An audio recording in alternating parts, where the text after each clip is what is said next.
I don't see it on. Okay. Host started recording.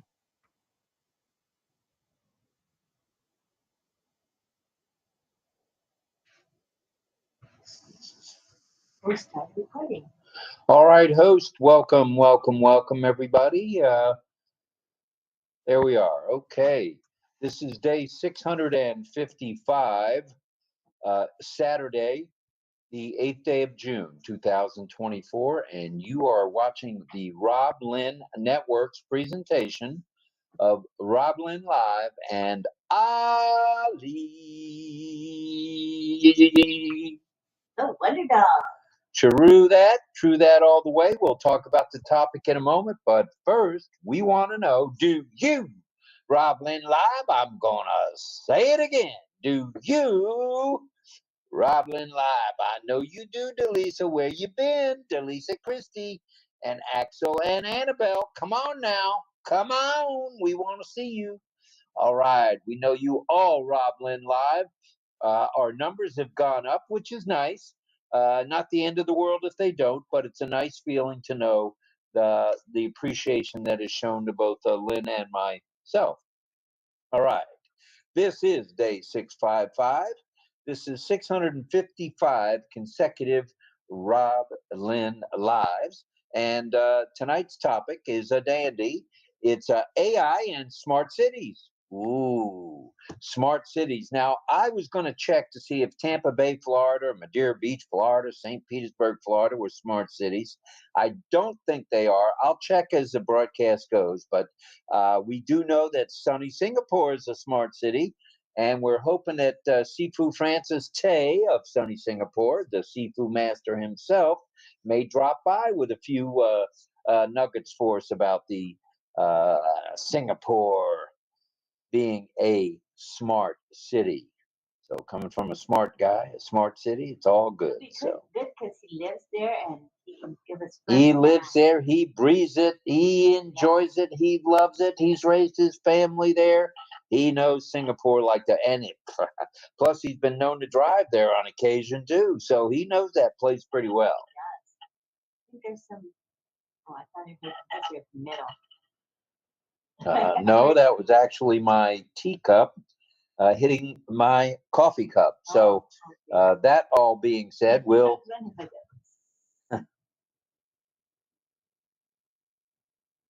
All right, here we go now. We're ready now. So tonight's topic, as we mentioned, before we get into the topic, let me interject here. Go to RobLynnLive.com. And if you do, that's Lynn Nakamoto's domain. Her first domain, among others she will have over the years. So that's RobLynnLive.com. And what happens when you click on that bad boy is up pops Lynn Nakamoto's registration page. Now, you don't have to register if you don't want, but if you're not an OES and you want to be, and if you're not an OES and you could be, just go to RobLynn Live. Go to RobLynn Live. That's RobLynnLive.com, and you'll be able to register. Now, once you're registered, you get an O-mail, you get a password, you get an O-net, which is the greatest and most, I would say, the most popular growing networking platform on the planet. So check it out. Also, Trim, where you can trim your URLs that you're using with whatever you're doing. Not too shabby. And just so you know, Trim will track who's tracking you and who's checking you out and seeing if they want to join your organization. So not bad. Not too shabby, as Lynn says. And you know who also says that too, right? 𝗬𝗁. He's a not too shabby guy too. And while we're speaking of Ash, we'd like to send out love, light, and prayers to him to where he will feel a little bit better each and every day. It's a 2-week healing process, but he'll probably do it in 5 days. So that's what the rumor on the street is, Ash. So we're kind of predicting you'll be done in 3. So instead of 2 weeks, 14 days, instead of 5 days, which is 1 week, you'll probably get it done in 3. So that's good stuff. So prayers out to you, prayers out to your wife. You want to rest as needed, don't rush. Make sure you heal. That's for sure. Now, if you think Ash is going to rest just because you suggested he rest, I got another thing for you. I got one of those fine bridges in Arizona for sale if you think that's going to happen. So I doubt it. But anyway, Ash, we're thinking of you. Please feel better as quickly as possible. Before I go any further, I do want to mention, we mentioned Lynn's domain, and now we're going to mention the topic of the evening again. It's AI and smart cities. It'll be followed by community time, a bit of signing if any of our deaf community are in the house, and a song by the one, the only, the Tin Man himself, JJB Tin Man, also known as 𝗬𝗿𝘁𝗶𝗲𝘀. All right. Now, we almost, when I had to leave unexpectedly for a family situation, and Lynn took the reins, she almost forgot old JJB. Yeah, sorry. I did. It's not. Actually, she did forget JJB, and he reminded her. I told him don't feel insulted because I forget. Well, he knows. I hope he forgives me when I forget. There's nothing. He is the furniture here. All it's going to happen soon. That's never going to change. All right. Thank you for that. And thank you, John, for all you do for RobLynnLive.com. And thank you to Michael Chata for the lovely ticker that I'm looking at right now. And you guys should be looking at the ticker too. It has the topic, which is AI and smart cities. And you can see he selected cool emojis to go with the topic. Thank you, Michael, for what you are the bomb, sir. Thank you, Michael. We appreciate you. Thank you for everything you do, the moderation, moderating, as well as making these tickers up for us. It's wonderful. Thank you. With the emojis, please, as I mentioned, pray for Ash, his family, which includes Ashmahan, his wife, and Omar, the author, and Yusuf, the astronaut to be, for their good health and safety. And don't forget the tech, media, and support staffs around the globe, so that they may feel good too. So make sure you send your prayers out to all of those folks. In addition, if you know of anybody who needs a prayer, if you know of anybody who needs your light, if you know of anybody who needs your love, light, and prayer, drop to one knee and just send it their way. Yeah. All right. That was all made up and not in the prompter. What do you think of that, Miss Nakamoto? At any rate, not too shabby, very shabby, actually. All right. So we've got a few announcements tonight. We do want to mention again our dear friend who passed, Miss Marion Dawson. We send our love to her family. We send our love to her wherever she might be. We know she's looking down upon us. And we can feel it. She's a visionary founder and been with ONPASSIVE for a few years. And dear friend, we miss you already, Marion, and she was just starting to get in the swing of things of being here every night. So Godspeed to you. Rest in peace, Marion. We're thinking about you every hour of every day. You can bank on it. Very, very special lady. Oh. Special human being. She yes. For her to do what she did in teaching, whether it be the handicapped or whether it be disabled, or whether it be people in other countries, she was able to just lay it out there. Tutoring kids in China for years. An amazing lady. We miss you, Marion. Please rest easy. All right. 10-day extension is rolling along for those who have subscribed to OConnect. The free trial extension of OTracker is in full bloom also, and migration without hesitation is something we'd like you all to remember to do if you haven't already. Sign the NDA while you're at it and the affiliate agreements. Please don't forget that, very important. Check out the OnPassive YouTube channel. Check out the OnPassive newest website. It's a beauty. Attend webinars and chats when you can. You don't have to be a Lynn Nakamoto or Rob Gorman and try to be at each and everything that you can be, language barrier notwithstanding. There's no link in the back office. Oh, I posted in the back office. Today. Let me look. All right. Well, Lynn's going to check, and we'll continue on while she's checking. I feel like I posted there, but I'll check in. 𝗖𝗶𝘁𝘁𝗶𝗲𝘁. Okay.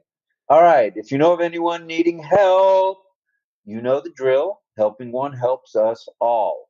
Hop on an OConnect when you can, as learning leads to earning. Subscribe to OConnect when you can, and mainly stay laser focused, will you? Stay focused in on today's news today that you'll hear here on RobLynn Live. As you can see, that's our moniker, today's news today. And you'll also hear on other people's webinars and chats. So stay tuned in through webinars as well as the OES ticker and pop-ups. Please do that. All right. Did you already check?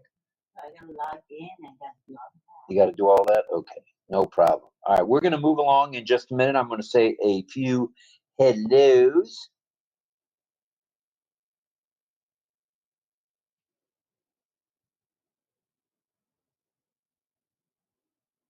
You there? Yeah, I'm right here. Okay, here we go. Here we go. Here we go.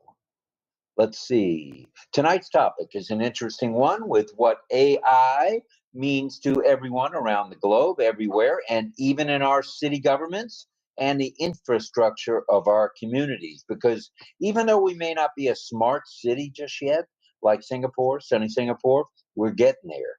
We're doing things with AI in our transportation. We're doing things in our AI in our the medical field. It's AI is everywhere. And especially with the infrastructures with regard to, let's say, traffic lights, because here in St. Petersburg, we have a few areas where the lights are synchronized at 43 miles an hour, and that's only through AI could that happen.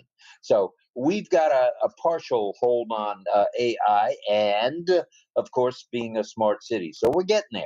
May take some time, but that's okay. We've got some time. Now, Ali's question of the evening is, do you reside in or near a smart city? Based on the facts we will present tonight, let us know. We want to know. We're going to tell you a little bit about what it takes to be a smart city, and then we're hoping that Sifu Francis will be along and he'll tell us just what the city of Singapore, the country of Singapore, does to make sure that they are a smart city and they continue to be. Something tells me the guidelines and the things we're going to mention tonight are some of the same things that they're doing in sunny Singapore. Thank you for letting me know, because I didn't post in the back office. I just looked. I thought I did, but I didn't. So I'm gonna post now. Thank you so much for letting me know. Appreciate it. Helpful. All right. Okie dokie. I think we're ready to move on. Did you find out, or are you still working? Still working? I just said I didn't post. Thank you. I'm sorry. All right. It will be posted anytime now if it isn't already in the back office. Thank you for that. Posting now. Like I said, Lynn is posting now. I'm going to have to get hearing aid batteries or something. This ain't working so good, my hearing.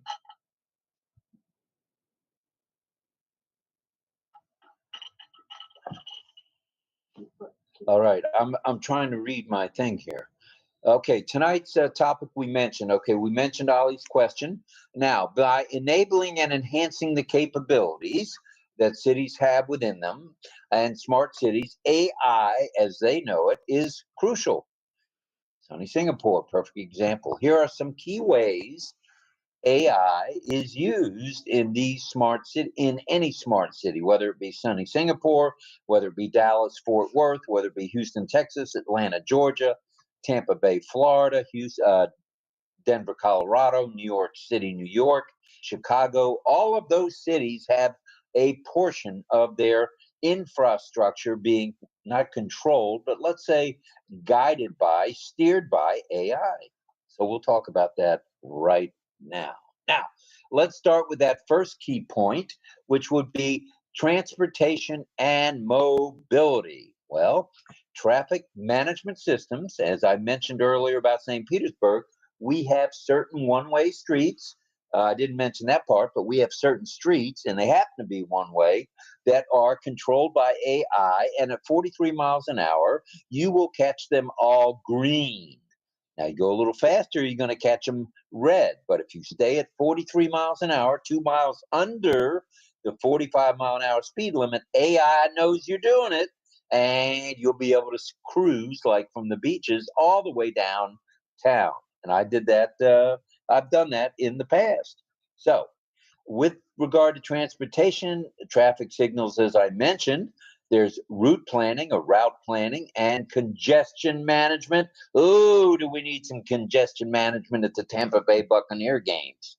They're working on it. They've got things going one way this way and one way that way, and here a way, there a way, everywhere one way. So they're working on it. They're getting there.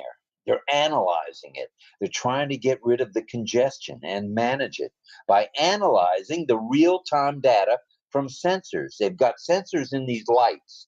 I don't know if you've ever seen them. They're like cameras, and they also have GPS connected with all of this. So AI is at work in transportation, and even here in Tampa Bay. So we're getting there, slowly but surely. Anything from you, or should I continue? Oh no, I'm just okay. All right. Predictive maintenance of transportation infrastructure uses AI. And what does it use AI to do? Well, how about analyzation or analyzing data from the sensors and cameras, which you'll notice at traffic lights, traffic signals, and intersections to identify potential problems? Because there can be a problem. You can get all jammed up at these intersections, and predictive maintenance will make sure that these systems run as smooth as possible, and so that we will catch the problems, we'll identify the problems before they actually occur. And then there is the AI demand prediction for public transit. Now, many big cities, many small cities have public transportation. I would say the system where we are is kind of weak. They're working on it. But systems in places like New York, Chicago, LA, Dallas, Fort Worth, Atlanta, Denver, Seattle, they've got it down pretty good. And it's with the use of AI. They're able to predict the amount of folks that are going to be taking public transportation or ride-sharing services, and electric vehicle charging stations, how many are actually needed or not needed, as the case might be. That will improve, and get this now, it will improve the efficiency and resource allocation. That's critical. That's critical, because you don't want to allocate resources to one area and you don't need it there. So you want to have the data through the demand prediction for public transit. And that's what AI and machine learning will do for us. All right. Then, moving along, as Ayush says, from India, energy management. And if you can bear with me in one moment, I'm going to scoop up a shot of water here, and I'll be right with you. Okay. In the meantime, should I greet people who are in our webinar or YouTube? Wherever you want, that'd be great. Okay. Hello to, let's start from the reset and go backwards. Hello to Mel Marcano, Jillian Hannah, Frank Rowe, 𝗬𝗫𝘁𝗶𝗲𝘀 Singh. He says, I love Ash Cert G. Oh, nice. Hi, Fern Lehe. Hello, 𝗬𝗫𝘁𝗶𝗲𝘀 Singh. 𝗬𝗫𝘁𝗶𝗲𝘀 PA, he's the one that told me I didn't post in the back office. Thank you very, very much, 𝗬𝗫𝘁𝗶𝗲𝘀. Hello to John Barilla. He says tonight's theme or topic is AI and smart cities. That's totally right. Thank you, John. And it's nice to have 𝗬𝗫𝘁𝗶𝗲𝘀 with us. She says, happy morning, Rob, sir, and Lynn, ma'am. So nice to have you in our actual webinar tonight. Thank you, 𝗬𝗫𝘁𝗶𝗲𝘀. I know it's really early for you. Thank you, thank you. I want to say hello to, who else is in here? Let me scroll up a bit. Oh, Daniel Lee is here. Colonel Daniel Lee, without the COL in front of it. But that is Colonel Daniel Lee. Nice to have you in the webinar. Wonderful. And hi to Michelle Weaver, who says, happy Saturday, good evening, RobLynn Live and ONPASSIVE family. Very nice. Carmela Schwartz is here, and she says, yes, I do. Hashtag RobLynn Live. All right. That's really nice. And Don Swihart, hello. We have Nagaraj 𝗬𝗁𝘁, who comes in very early to every webinar. Thank you, Nagaraj. We appreciate you. And Greg Lakin is here. He says, I had to refresh because I didn't see anybody's comments until I did so. Good for you. Good move to refresh. Refresh is the magic button. And do we refresh more than once before we even begin? Yes. Oh, yeah. Hello to Les Hudson. He says, hello, everyone. It is a super Saturday. And hello to Chris Tiazan, who is helping us tonight in the background. We appreciate you so much for all you do. I don't know how we do it without you, Chris. Thank you, thank you. And Michael Chatter, thank you for the lovely tickers that you supply us every night without fail, and for being a moderator in the chat, greeting everyone and monitoring what is going on there. We appreciate you highly. Appreciate all your commitment and your consistency. It means a lot to us. Thank you very much. And I want to say hello to Mohammed Ashraf Ansari, who was the very first to come into the chat today. And hello to Greg Miller. He says, I RobLynn Live. All right. Anybody else before we move on? Now, was that in the YouTube, or was that on? In the webinar itself. In the webinar itself? Okay. I'm having trouble getting the YouTube chat. Are you able to get it? If so, the ball may be in your court on that. Let me fix it for you, so you can see the chat. Hold on, just pass me your phone. Oh, here it is. AI in smart cities. I got it now. There it is. Click the thing and then click all, right? Yeah. Chat filter. Oh, okay. It's up now. All right. Let me say a few hellos here, and to 27 of you fine folks in the YouTube.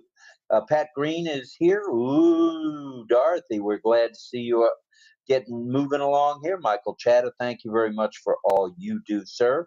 Emmanuel Onyeguli in the house. And let's see who else. Irena Stexala and David Switzer are here. Nagaraj 𝗬𝗁𝘁 is here. Welcome to you. I mentioned Pat Green and Nagaraj, and let me see who else from the top. Let me go to the top. Frank Rowe is in the house, and Mohammed Abdur is here. Good morning to you from Bangladesh. Thank you from St. Petersburg. And there's Pat Green again. We're glad to see her getting around a little bit better. And I believe that's about it for now. So there were 25, however, some of them were duplicates. So hello to everybody. Let me acknowledge the moderators that are currently in the chat. I see Michael Chatta, and I see John Barilla helping out there as moderators right now as we speak. Those are the two, I believe, that are in there. There may be more moderators that pop up later, but at this time, we have Michael Chatta and John Barilla. Thank you very much. We couldn't do it without you. Moderators play a very important role. All right. We able to move on now? Let's go to energy management.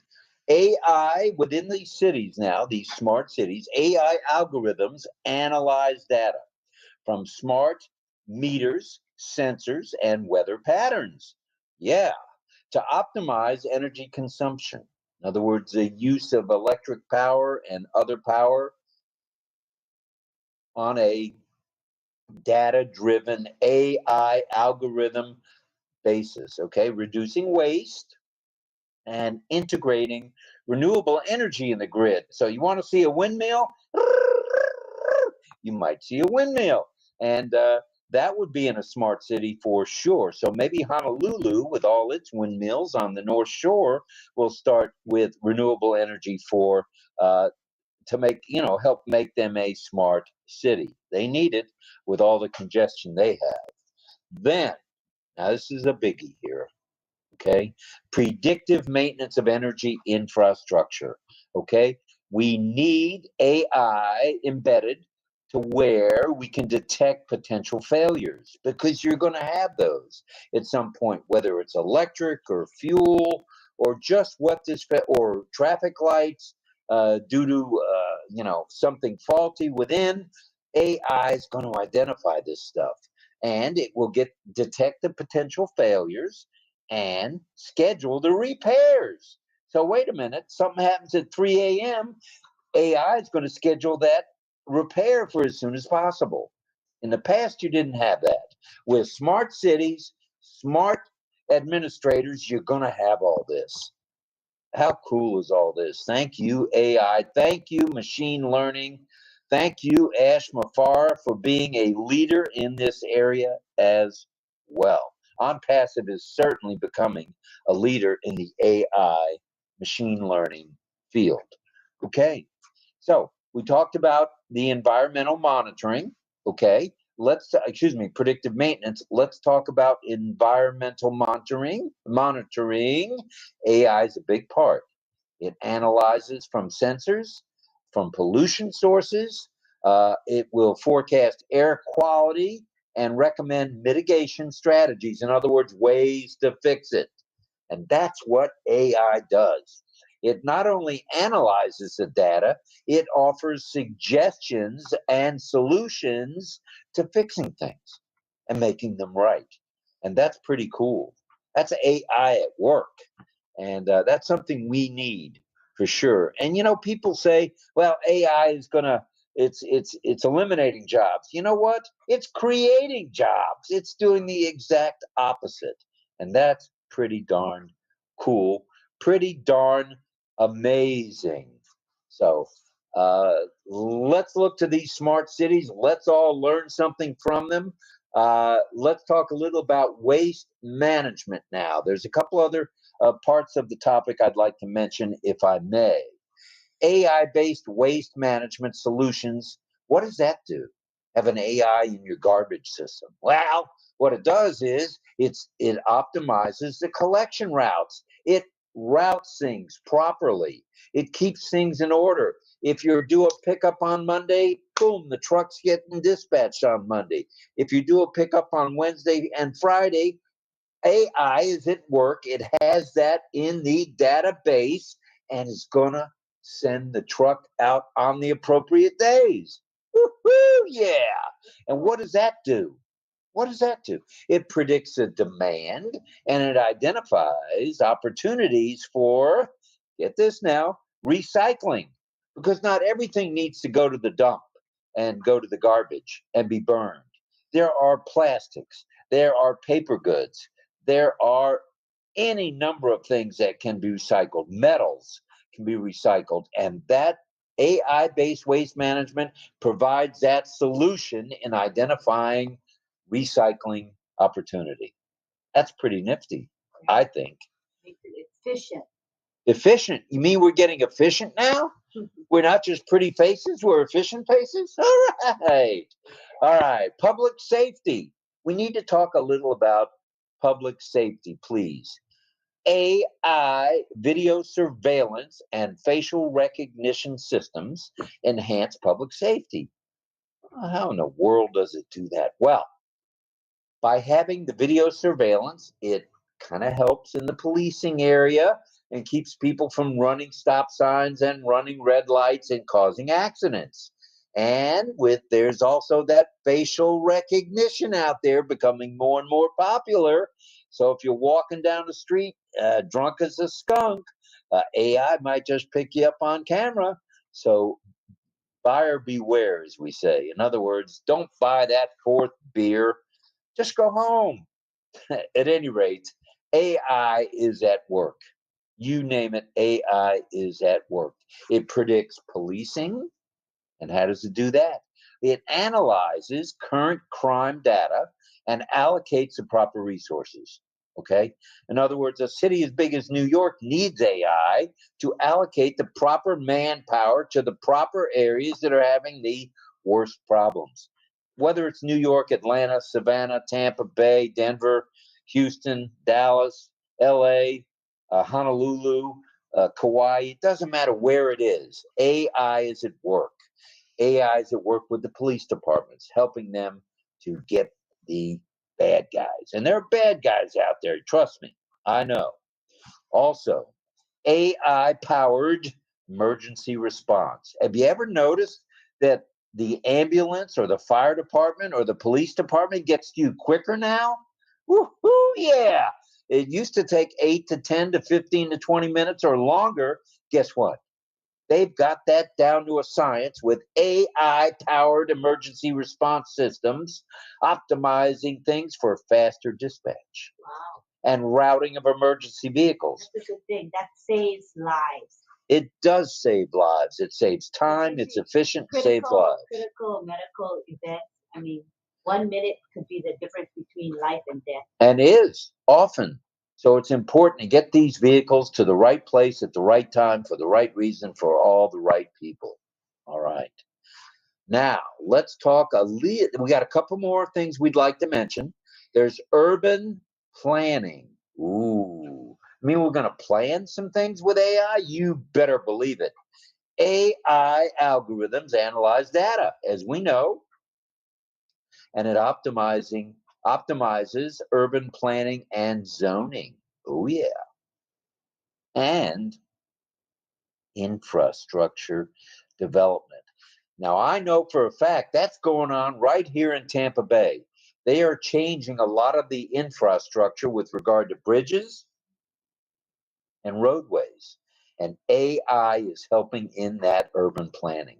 You know why? Because the data that's been gathered, whether it be through sensors or meters or camera, you name it, is providing the necessary data to make these things right, to fix what's been unfixed for 50 years. AI is doing that. Machine learning's doing that. And that's a good thing for you. That's right, you and me. It's a good thing for all of us.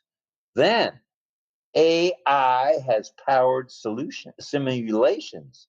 Modeling is used. In other words, they do testing for urban development scenarios. What happens if you got 700 cars going through St. Petersburg at 4 a.m.? Do we want those cars maybe to leave a little later or maybe leave a little earlier? Well, AI simulations is going to tell us through the modeling of those scenarios. Good stuff. Good stuff. And it's not don't put it past any of these cities to not do this stuff, because as each smart city becomes more and more well known, more cities are going to want to be like them. So they want to be like the Joneses, so to speak. Keeping up with the Joneses, Tampa Bay wants to keep up with the Atlantas, and Tampa Bay wants to keep up with the Sarasotas and the New York Cities and the Chicagos and the Denvers and the Dallas and the Houston and the LAs and the Honolulus, because one area doesn't want to be left behind. Nobody wants to be left behind, and no situation need be left behind because of AI. All right. And guess what also is out here? AI-powered chatbots and virtual assistants are used in smart cities. How cool is that? Don't be surprised if one day you're getting a ticket to go on a train, let's say, on the metro, and there's a chatbot there handing you that ticket. Wouldn't surprise me. That's AI at work. So putting people and putting solutions to work is what AI does. Good stuff. This is exciting stuff. I'm hoping Francis can make it. We want to hear about Singapore and what all they've been doing and are doing. Singapore seems to be a very progressive country. It's a city, state, and country all in one. Right. But it's very progressive, and it'd be interesting to hear from someone who resides there and lives in a smart city, and he can say what he sees. That's pretty cool. All right, and let's finish with just this, shall we? I think this is important. The integration of AI in smart cities enables data. It enables data-driven decision-making to be done at the highest level. It optimizes resource allocation. How cool is that? Where to spend the money, where to make the difference. And it improves efficiency. My goodness, we've been trying to improve efficiency for the last 100 years, and look what's happening. With AI, it's happening. And thank you to 𝗬𝗂𝗁𝗁𝗁 for that super sticker. Thank you, brother. Thanks, We love you. Hope to see you in a few minutes here. We'd love to hear about sunny Singapore and how they're a smart city. You see, this way is China. There's Shanghai, their smart city, and on this side is Singapore. Wait a minute. So Shanghai, China is a smart city? Yes, it is. Woo-hoo, yeah. All right, it's all over the place. And then there's sunny Singapore to Lynn's, to the western side of Lynn. Very nice, very nice. Now, in addition, AI in smart cities not only enables data-driven decision-making, it optimizes the resource allocation, which we just mentioned, improves efficiency, which we just mentioned, and guess what? It enhances the overall quality of living. How cool is that?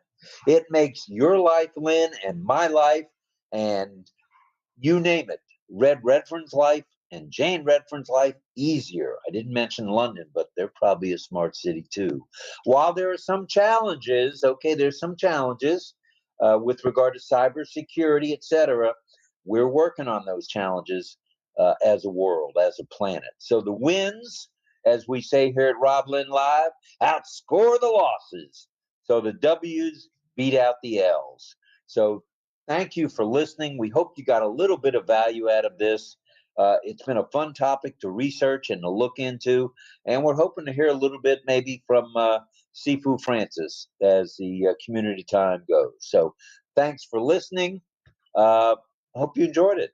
I know I enjoyed looking things up and seeing what cities are actually smart cities. So thank you very much. And we have Juliana Lambambo, and she says, in terms of preventing crime, that's positive use of AI. Very, True. Very good one. Good comment. Can't argue with that at all. Okay, I just clicked off me and back on me. And I think it's maybe time for community time. What do you think? All right.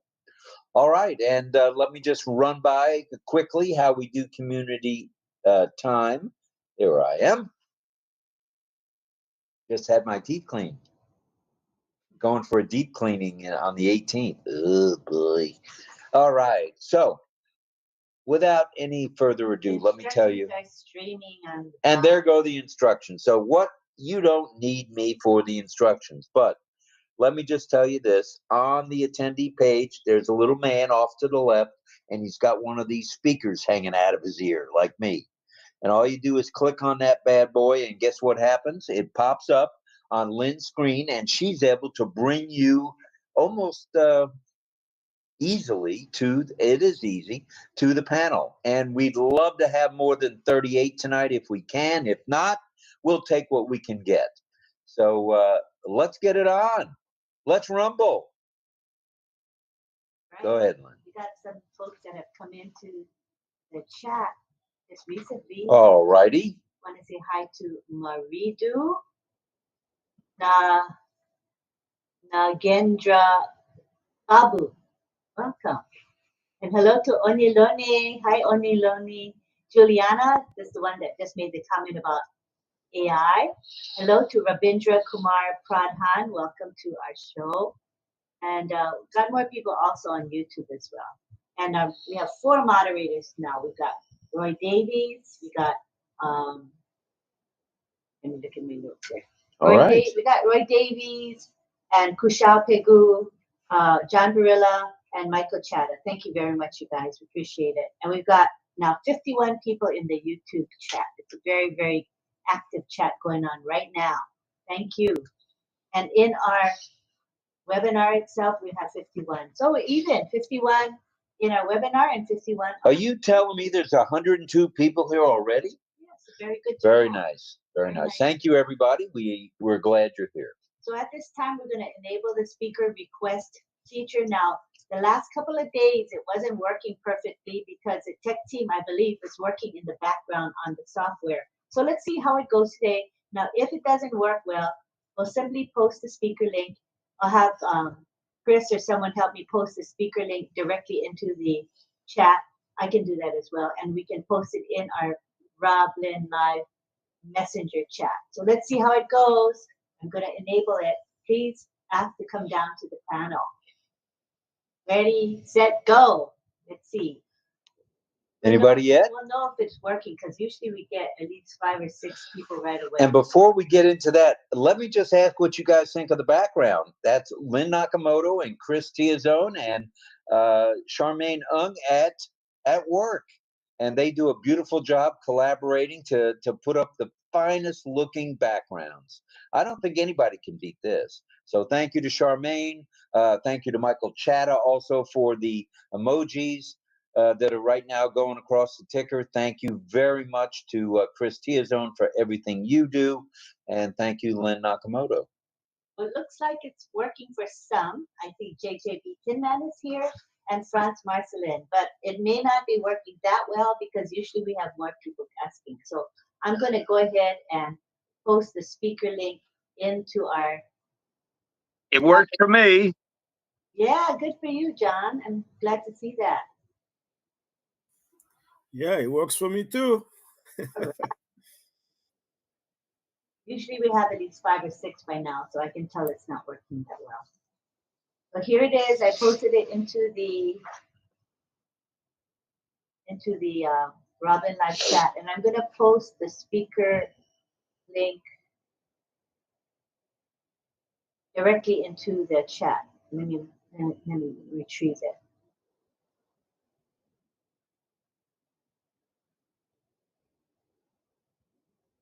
And let me label it so they know what it is.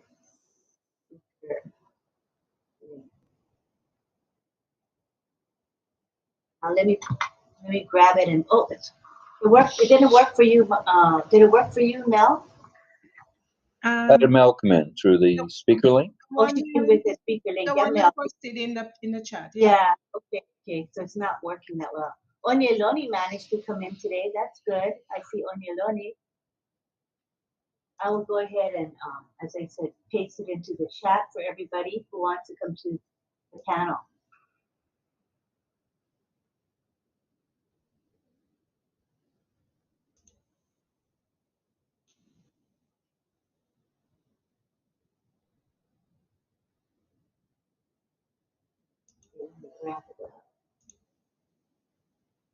Posted in the chat now.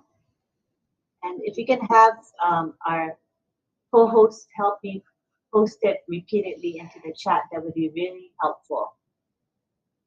Okay, so that is the speaker link right there. All you guys got to do is help me by copying that speaker link and then reposting periodically so it stays within the vision of everybody. If you could help me with that, thank you so much. Appreciate it. All right. Are you okay? I'm good. I'm good. All right. All right, let's say hello to 𝗬𝗺𝗀𝗧 and France, welcome, and to Melanie Marcano, welcome to you. Chris, of course, 𝗦𝗺𝗶𝗶𝘀𝘁. I see Lynn in the corner and Chris at the bottom. Anyone else coming in?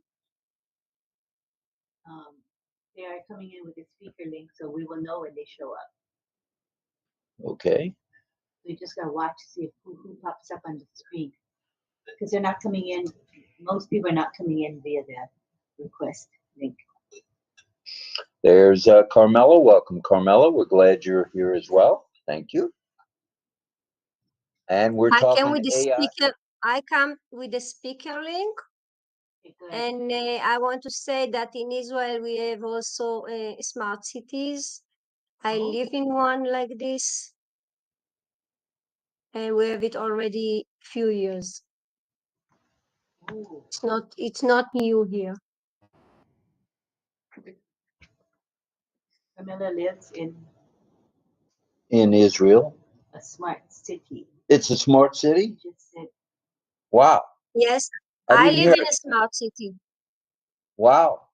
So is that to say the buses run nicely, the trains, if there's a train, the taxi cabs, the electricity runs smooth? Is everything smooth? It's work good. Yes, it's not perfect, but it's work good. Yeah, I learned it. We have it already few years, but it's not perfect. But it's getting better and better from time to time. All right.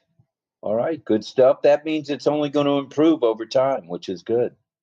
And we got to start somewhere. Anyone else coming in? Or not yet?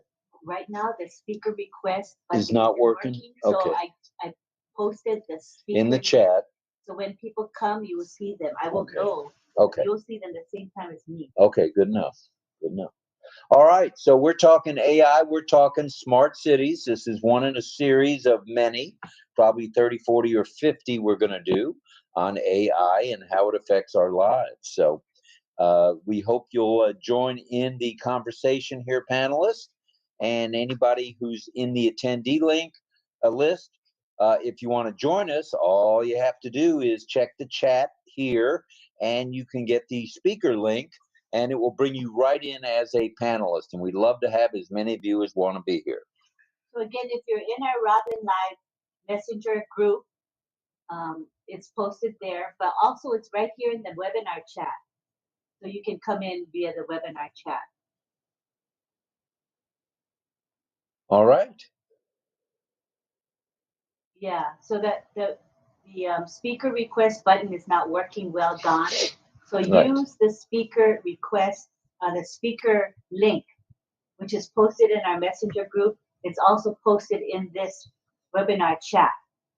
You see it's at the bottom, still at the bottom. Speaker link, and it's a long link. So you can, how you can use it, you can actually click on it, or you have the option to copy it. By clicking the 3 dots, you can also copy it and then paste it directly into your browser. That will work as well. All righty. I like to copy and paste. I think that's the easiest way into the browser. Yeah. So sorry about that for tonight, folks, not being able to, just click on the little guy with the mic, with the speaker. Hello to Fern. Hey, welcome, welcome. We're glad you're here as well. All right, the panel is starting to build. I see the strength in that panel. And let me remind everybody on the panel, we're talking AI and smart cities. And 𝗬𝗁𝗁𝗁 is in the house. Welcome to you, Rita. Thank you for being here, too. Appreciate it. I sent the request. So yeah, Don, that's not working. You need to use the speaker link. Oh, she got it. You got it. Good, good. Right. Again, don't use the speaker link request. It doesn't seem to be working well. So just use the link, which is in the chat. Okay, everybody. We've got to. I'm a little slow. It's okay. It's all right. You're here. That's the main thing. I'm the one that's slow. It did work for me. Isn't that strange? The speaker request link worked for me for a change. I'm usually the one where things don't work. It worked for me. Yeah. It's intermittent. Also, I'm going to mention, if I could just mention, I could sing the theme song. I have the background music that Chris gave me if you want to hear it later. Oh, yeah, that'd be nice. Yeah, that would be good. That would be really good. All right. All right. Well, that's a good-looking panel so far. Let me take a peek. Someone's coming in with the speaker request. Really? It worked? Okay, good stuff. Like I said, intermittently working. Intermittently. Here comes David Switzer. Hi, David. David from Kansas. Now, on my speaker list, it won't show me any of these people at all. What do you mean? Nothing here. Chris, you and me. That's it. Yeah, because... Do I need to refresh? Let's refresh. My speaker link worked this time. All right. Yeah, I see that. All right, David, welcome. Nice. Glad you're here tonight. Did you refresh? I refreshed, and up came David. Okay. And Fern LaHaye is here, and Melanie, of course, and Dawn, and Carmela, and France, and you, and Pedro Jose Estrada Saladas is here. Fern. All right, and Rita Lateca and Oniloni. All right, we're getting there. We getting there, that's for sure. Now let me see if by refreshing I can see who all's here. Yes, okay. I now see the list, and it's growing. Carmela, of course, Mel and Rita, and David, and Chris, and Dawn, and Pedro, Jose, Estrada, Saladas, Oniloni, France, and Fern. So good stuff. Now, that shows you right off the bat that refreshing helps. So if all else fails and you can't get logged in properly, or you can't get on a particular panel as a panelist, all you got, try refreshing before you push the panic button. I pushed the panic button and then refreshed. So don't follow me. Just do as I say, not as I do, obviously. And go ahead and just refresh before you push the panic button. That's the best way to handle that. All right. Do I see any hands yet? All right. You're going to make me do it. The question is, do you live in a smart city? Do you reside in a smart city or close to one? Now, Carmela told us that she lives in a city in Israel that's a smart city. I happen to know for a fact that the one and only Sifu Francis Tay lives in sunny Singapore. That's a smart city. So let's hear from all of you guys if maybe you're living in a smart city. And if you don't know whether you are or not, go ahead and check it. Google. Check it out and let us know. We'd love to hear if you're in a smart city or not. I would say most cities are getting smarter, but they may not be classified as a smart city just yet. Ours is in Israel. Absolutely not. But we're doing things with. It's a big city, so maybe Yeah. soon, huh? Yeah. Or I guess Tampa. I'm going to check it. Tampa might be first. Tampa might be before us. Yeah, I would think so. Tampa's much bigger than we are. Oh, that's true. That's very true. Living in a smart city on the panel? Ocala, I don't think it's a smart city, right, France? For in Canada, do they have smart cities in Canada? Mel? Oh, go ahead, Mel. Mel can talk. Can tell us. Can you guys not see the hand raise? Lynn or Rob? My hand again, is no. Not working tonight. Okay, all right. Yeah, So, okay.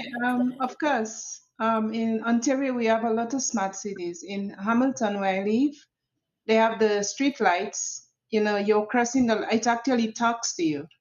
The street lights, when you press the button, where it takes you, because sometimes the areas where they didn't have traffic control or traffic lights, people would skid up and you don't know if it's to cross as a pedestrian or wait until they go through. So now they have city lights in place where they have the actual count with digital stuff, and I know that's AI, and it actually lets you know when to go.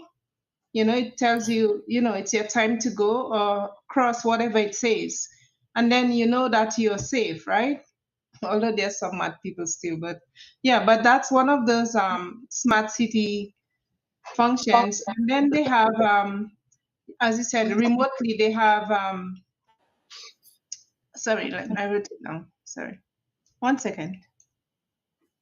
The public safety stuff, they have the remote areas where you know that there are cameras, hidden cameras, which is used by AI, where the police would just show up.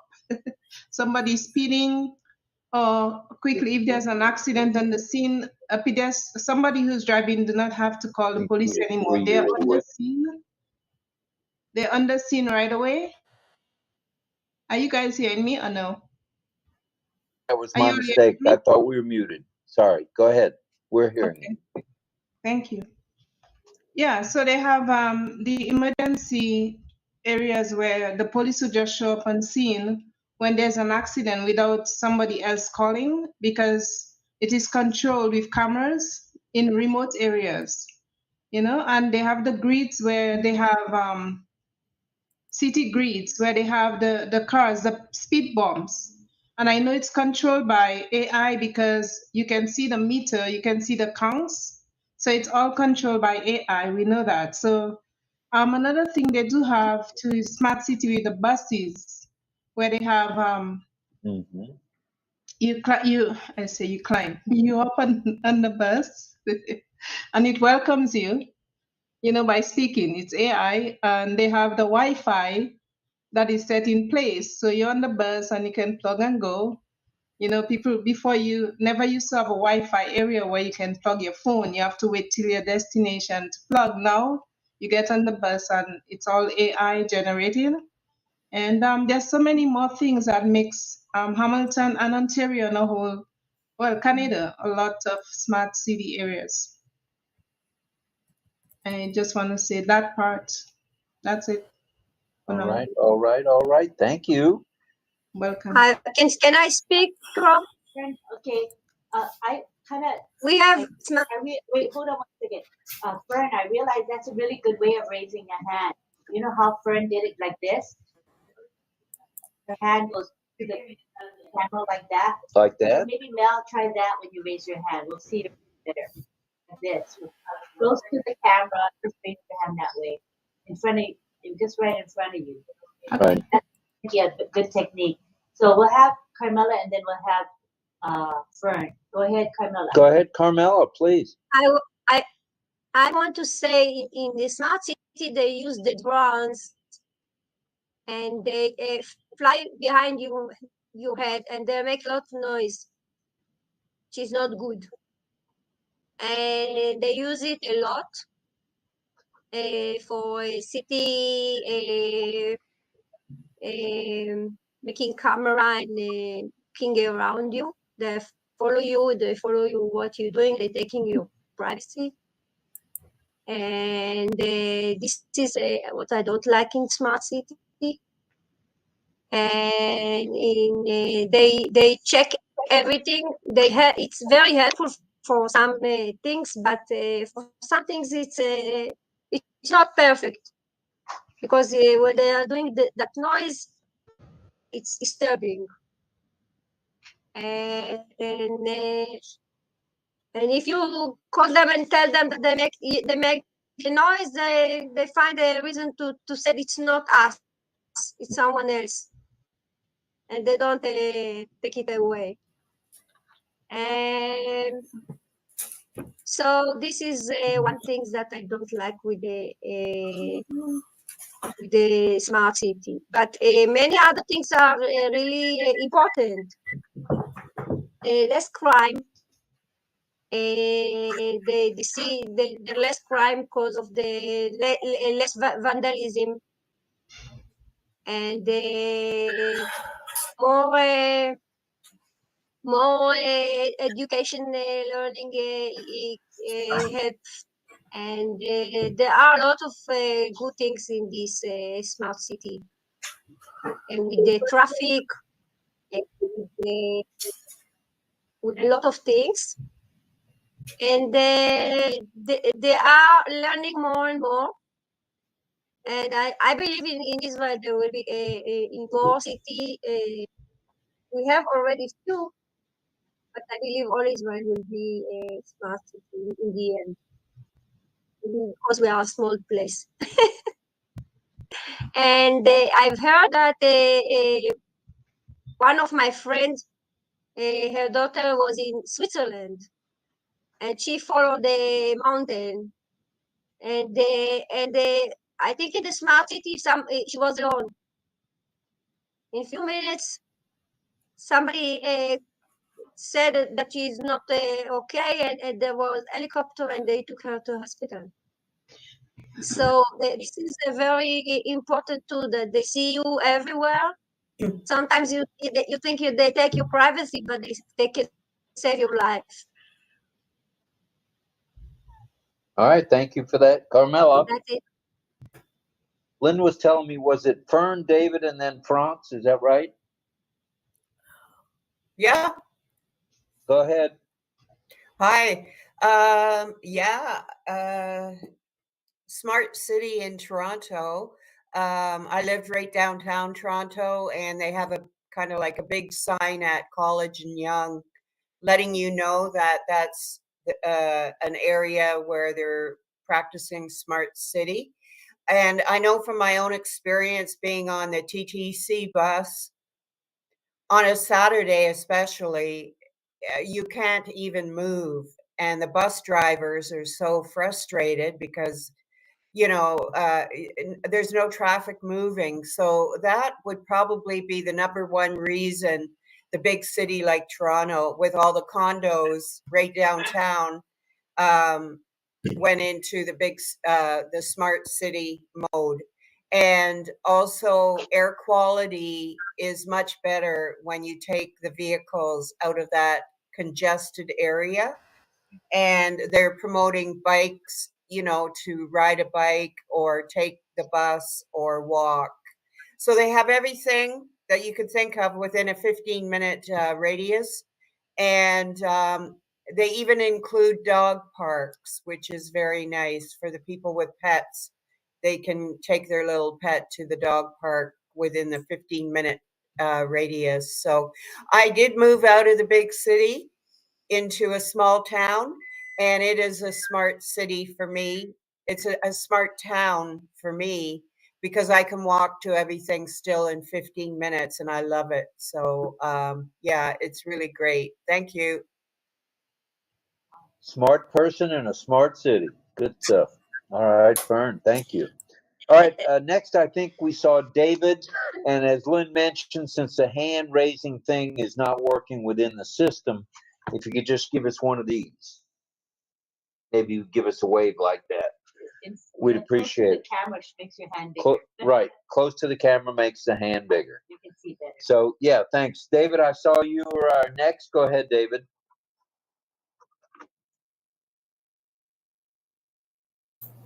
David Switzer. Okay, I didn't have my hand up, but that's okay. Oh, we thought Lynn told me you did. So maybe you just brushing that hair of yours. I was waiting for the background, but I didn't get it yet. So. let me post it. Yeah, Lynn's going to post it right now. And can one of our panelists post the speaker link into the chat? Someone's asking for it. I think it was Cynthia Deary. Just post periodically, please. Help us out. Thank you. Cynthia is on the panel already, Lynn. Okay, thank you. All right. I can't see my picture. Mel, I cannot see my picture. It's not clicking in. Just refresh. And keep posting the speaker link periodically anyway for others, okay? Thanks, you guys. All right, now I did think I saw France's hand. Go ahead, France, if you like. Okay, the file share just happened just now. And I see Dawn after France. All right, Dawn 𝗏𝗏𝗏𝗏 will be after France. Thank you, Dawn. Go ahead, France. Okay, yeah, good evening, everyone. Right now, I don't live in a smart city, but I work in one before, Miami Beach. It's one of the very, smart cities, especially during like Ocean Drive area, which is a very touristic area. They have cameras where they can monitor the crowd, they can monitor crimes, and if something happened, within minutes, they can have the police there. And also on the main highway entering the city, they have different cameras there too that can also read people's tag. If there's a wanted person, if there's a expired tag or expired license, automatically the police station get that from dispatch, and then dispatch automatically dispatch officers to the area, and they can follow the car to wherever it's going. So all those are part of smart city. And also the traffic, they have like people run red light. If you want to, you see a ticket, they mail a ticket to your house because the AI will be able to read the tag and take a picture of your car, and also take a picture of the light and the intersection and everything, and send it to your address of the owner, the person the owner of the vehicle. So that's why nowadays it's not too good to let people drive your car because you might get ticket to your house in certain area. So there's a lot of things they do, and that classify Miami Beach as a smart city. And also when it's one thing they start doing, also people doesn't have to go to the city hall or mail your bill. You can just stay home and do it or you can just like the city link, they have a place where people can pay their bills right from there. And there's a lot of things that they do and the city is doing that make it even safer. At one point they can even count how many cars entering the city every day. And also during rush hour traffic, they can monitor the traffic lights from the station, and to make it more fluid, the area that's more the heavier area, they make it flow more than the other areas. So yeah, Miami Beach is one of the smart city. I worked there before, and it's getting even better now. Thank you. Thank you. And I just want to mention, since a couple of you brought up about traffic and cars and trucks and what AI can do, in the Tampa Bay area where we are, they have these signs everywhere. They're LED signs that alert people to what's going on. And the only way they can alert people really is with monitors or message boards, whatever you want to call it, meters, which we'd mentioned earlier, that can, or cameras that can pinpoint something going on, like on the interstate somewhere. And I've noticed they'll post that. I noticed that last night. They'll post that such and such a vehicle, this, that, or the other is maybe a stolen vehicle. And then they'll also post something like traffic ahead. There's an accident 3 miles ahead, police on the right. That's the kind of stuff that AI is going to do for us and is doing for us in Tampa Bay. So let's go to Dawn, and then I think we'll swing on over to Singapore if Francis is ready. So let's go to Dawn first, please. Hello, everyone. I was looking up Columbus, Ohio, because we live just 20 miles. We live in the circle around Columbus. By harnessing the power of big data, Columbus, Ohio has established itself as a leading smart city in the world. The city continues to make improvements in areas such as transportation, public safety, and economic development, becoming a model of other cities across the globe. So, wow, good stuff. Columbus, Ohio, home of Nationwide Insurance. I mean, there's a lot of businesses in the area. I mean, it's huge around here, all the way around the city of Columbus. I mean, it's really big. It's pretty amazing by what all they have around here.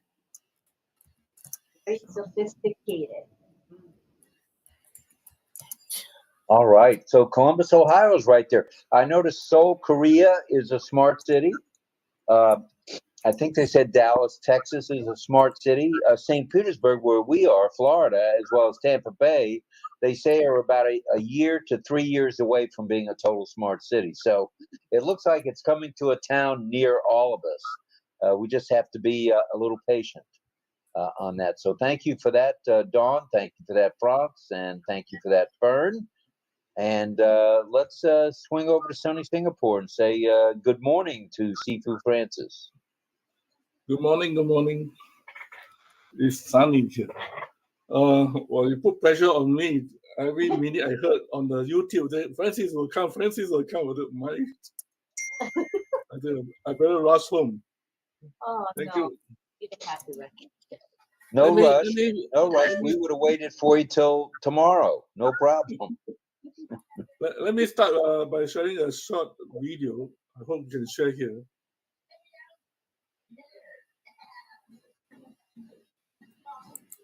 Can you see? Yes. Yeah, good.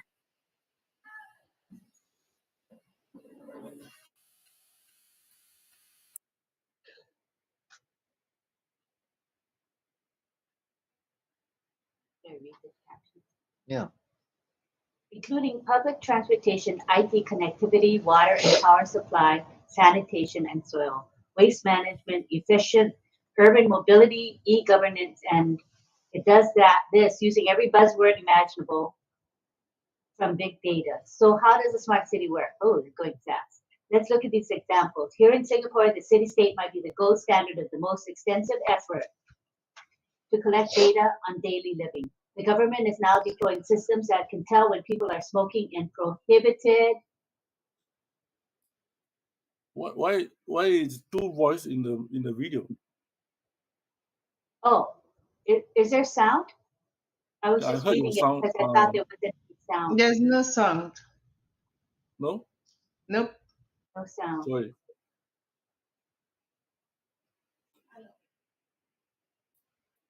No option to turn on the sound. Zones or littering from Singapore launched its own Smart Nation program in 2014 and will add more cameras like these so the government can effectively monitor crowd density, cleanliness of public spaces, and even the exact movement of every locally registered vehicle. Much of the data it's collecting will be fed into an online platform called Virtual Singapore that gives the government access to how the city is functioning in real time. It could help the government predict how crowds might react to an explosion in the mall or how infectious diseases might spread. Over in Dubai, more than 50 smart services from 22 government entities have been rolled out as part of the government's Smart Dubai initiative. Using the government-provided app, Dubai Now, you can do things like pay a speeding ticket. It's a lot of metal sound. Which likely captured you on a public camera. You can also use the same app to pay your electric bill, call a taxi, track the package. You send your friend, find the first ATM, renew your vehicle registration, track the visa status of a relative, and report a violation to the Dubai police. Now head over to Barcelona, where one research firm estimates the city will save billions of dollars a year in energy costs just by installing smart systems like these. Number one, smart street lights, public lighting that adapts and dims when there's no activity, but brightens up when the sensors detect motion. The second, parking sensors. Instead of driving in circles looking for a spot to park, drivers can get real-time information on an app which locates free parking spots. Sensors on the street, curb, youth lighting, and metal detectors or loading area is occupied. And finally, garbage sensors, which are actually compact drop-off containers, have a vacuum and network through pipes which sucks up trash below ground. The automated waste collection not only lowers noise pollution from garbage trucks, but also lowers costs and keeps bad odor away. Juniper Research estimates that by 2021, cities will save nearly $19 billion by making their city smart. But of course, to save money, sometimes you have to first spend it. The global smart city market is estimated to attract $15 billion by 2021, and that's just for software. So now companies from Microsoft to Cisco in Singapore, Upton side, try my best with the captain when I will. Sure. There's a way, by the way, Lynn, Francis, there's a way to slow down the playing of the YouTube. We have that speed rate on the sprocket gear and just bottom right, just to try to tinker with that. There's a there's a slow mode there. Yeah, in playing Thanks, videos. Chris. Yeah. Yes, thank you. You can Google Singapore Smart City. You can see the video, and there's more video too. How Singapore government is trying to create a model of a smart city so that they can also be part of the what we call participate in the world forum, like what you see in Dubai and Barcelona. The government is using our Singapore model and go and create another city. And now we are helping Jakarta, not Indonesia, to because Indonesia is going to move their headquarters to another piece of land. So Singapore is part of the development. In Singapore, we have also, I think about 10, 15 years ago, they have already started this program called education, where every citizen or permanent resident will receive $500 per year from the government to go and attend courses, anything IT or computer course, just to educate the citizen first before the technology comes to town. So that's why we are able to catch up easily in Singapore. I think most of the people will know how to open a computer in Singapore. Yeah. So I think like Rob, you were saying about the driverless car or even the sanitary, or this, we are in the development now. You know? Although we are called a first world country, we are still a lot. If you visit other countries, you can compare notes, right? Actually, we are still a lot far away from some of the nation that you mentioned, even in your country, in America. Of course, our technology, 5G, we are nationwide. In Singapore, already we are nationwide. Everywhere, every corner in Singapore you go, you can turn on a computer. Okay? It's a 5G. And yesterday I heard the government is also investing in quantum computer. You know? So you can see that we are moving up there. So come to Singapore, you don't need to worry about your network. Okay? Yeah, but I can't drive in Singapore. I'm too old. Sorry, we have driverless for you. Either that, or I've got to ride with Francis. You can so sorry to interrupt you, Rob. You can do everything you want to you want if you just don't tell yourself a story that you can't.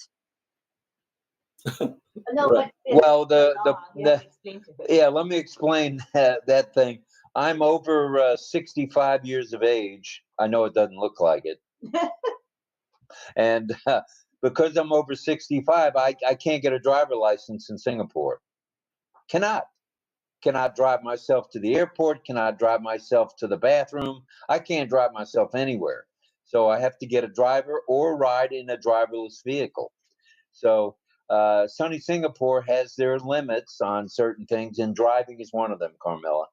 So I think I can, and I might try, but I'd get in trouble in Singapore. Same thing if I chew gum in Singapore, I'm going to jail. Cannot chew gum. It's fine in Singapore. Just follow Francis. Just follow Francis. That's true. That's true. Okay. Yes. Does anybody want to speak? You have to raise your hand. And I see Greg Lakin's hand is raised, but I want to just ask if anybody else raised their hand. Go ahead. Or wants to speak, raise your hand now so we can note it down. Anybody want to speak? Mel, thank you. Go ahead, Greg. Unmute and talk to us. Okay. Yeah, can everybody hear me? You're loud and clear and audible. Okay, cool. Well, I used to live in New York City, but that was many years ago. But you know, Wait, hold on 1 second. Carmela, can you mute yourself? I tried to mute you, but I can't. Oh, I think it's muted now. You're fine. You're good. Thank you, Carmela. Go ahead, Greg.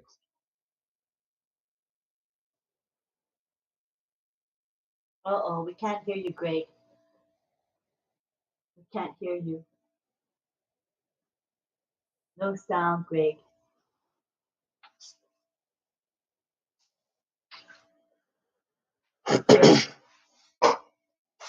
Let me just put it myself on the... Hi, Greg. We can't hear you. Can't hear you. Maybe you can refresh. Try refreshing.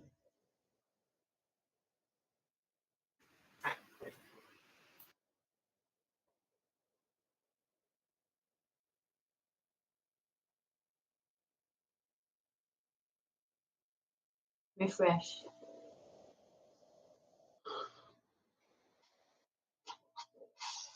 Let's try.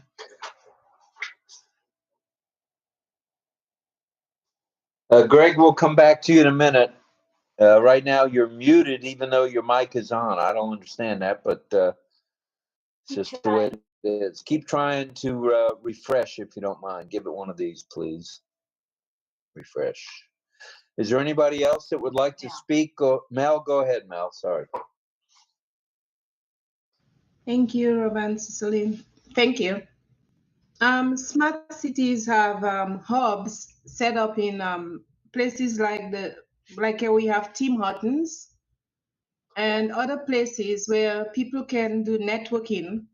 So they have some work areas where you can sit quietly, and sometimes you see groups of people with their laptops, and it's all connected to the Wi-Fi, and then they can network. Or if you, for example, if you don't have how you call it, your IP provider goes down, you can go into those places with your little computer, and then just take your little mini desktop and plug it in, and you can continue your work there. I didn't do it the last time when my IP went down, so I was out of luck, because I think you have to set up with them. And also smart cities have so many other things, like even in colleges, they have the outside parking where it actually have the digital stuff, like Francis was saying, where there's the markings and you know exactly where to park as student and as the staff, and even somebody who's just visiting the college or the university. There's so many nice things that the smart cities would have or have in place for people, for pedestrians as well as people who are walking, and people in public on a whole. If there's a street fight, now they have again, they have the hidden cameras for speed driving. They have the hidden cameras for fights, because in less than 2 minutes, you'll see the police cars, so many cars, surrounding people on the street. So you know that's the camera doing its job, and it's done by AI. So they will come and, conduct reports and things like that. Thank you for that, Mel. Greg, do you want to try to unmute again? Greg Lakin.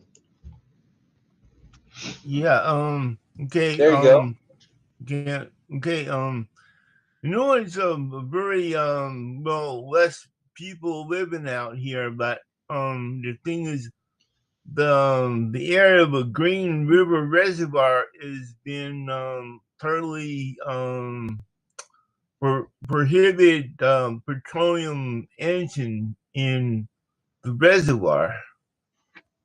About 99% of people still drive petroleum cars, and it's all a matter of progress where we got out of petroleum and into HO energy or any other energy. There's so many things that were available that the big, well, I don't know, people that deserve to live your life on welfare but are very rich and they control us.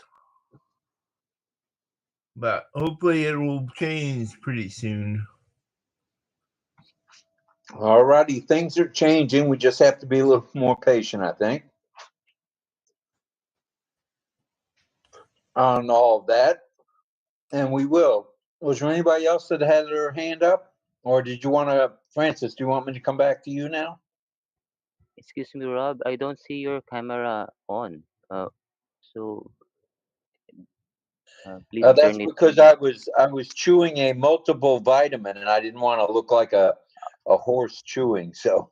Oh, I thought it was chewing gum. You will be fined by Francis. Oh no, I wasn't chewing gum. I was chewing actually, I should show you what this is. It's very healthy. I was chewing a super beet.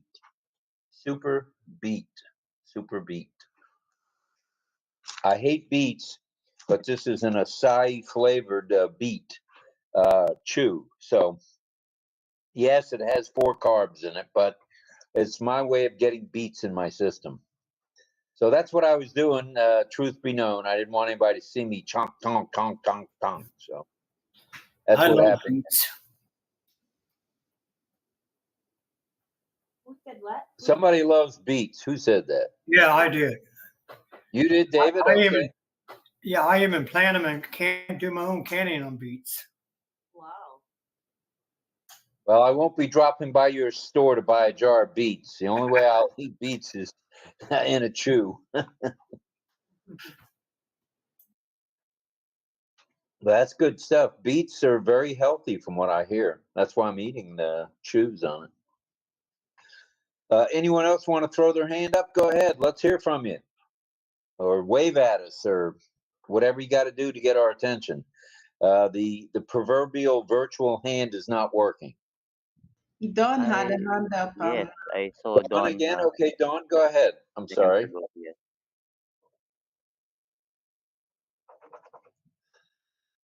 Go ahead, Dawn. I just wanted to tell you the beets are very good for your gallbladder. They're very cleansing.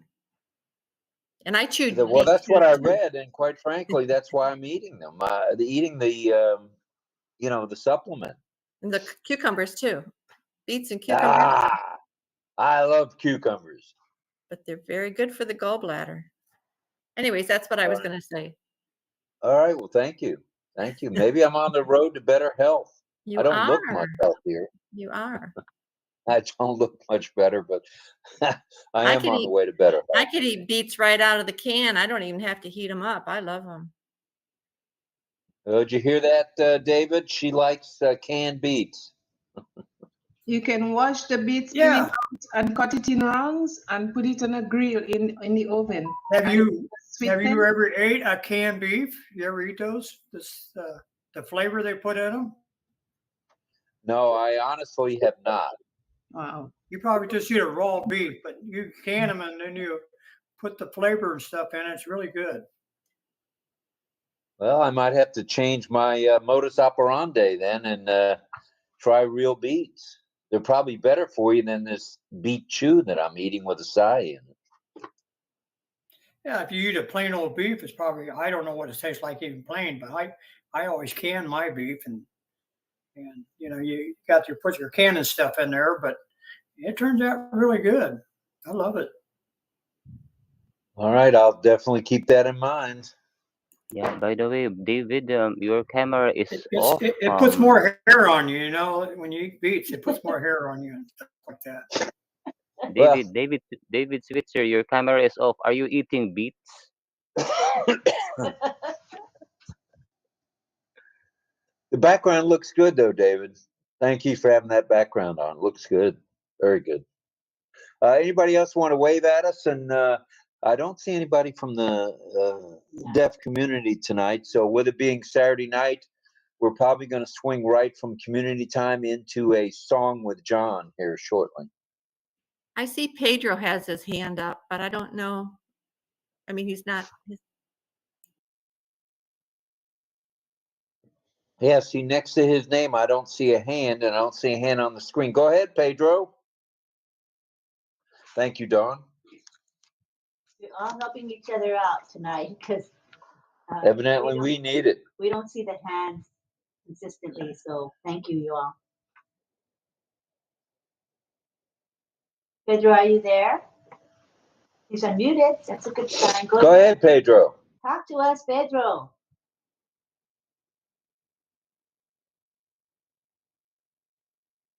He's got the background up, looking good, Pedro.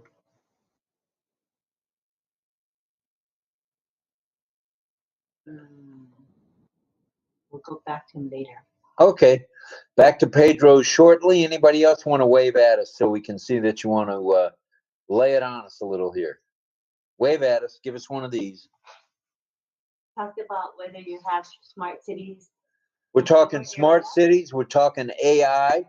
I mentioned the area where we live. They say it's 3 years away from being a full smart city. So that's a good start. It's a good start. There you go, Pedro. Talk to me, brother.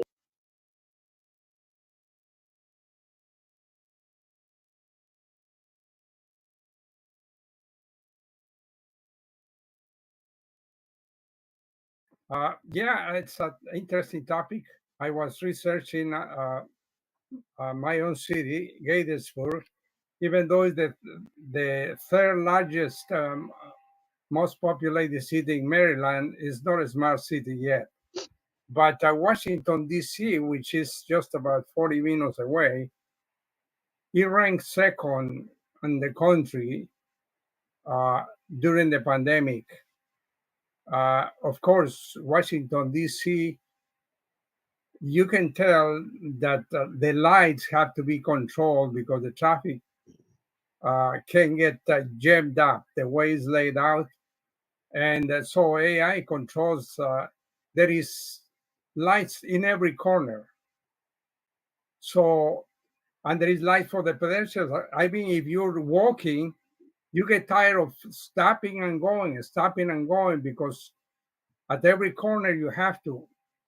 The traffic and the pedestrians are accommodated through AI, and there are voice messages, you know, when you can go and come.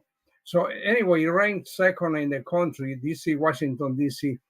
New York was the first one during the pandemic. So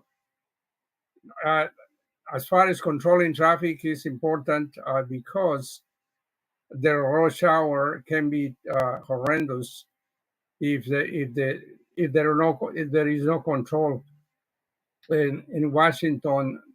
In the area, there are streets that become one way depending on the day of the hour of the day.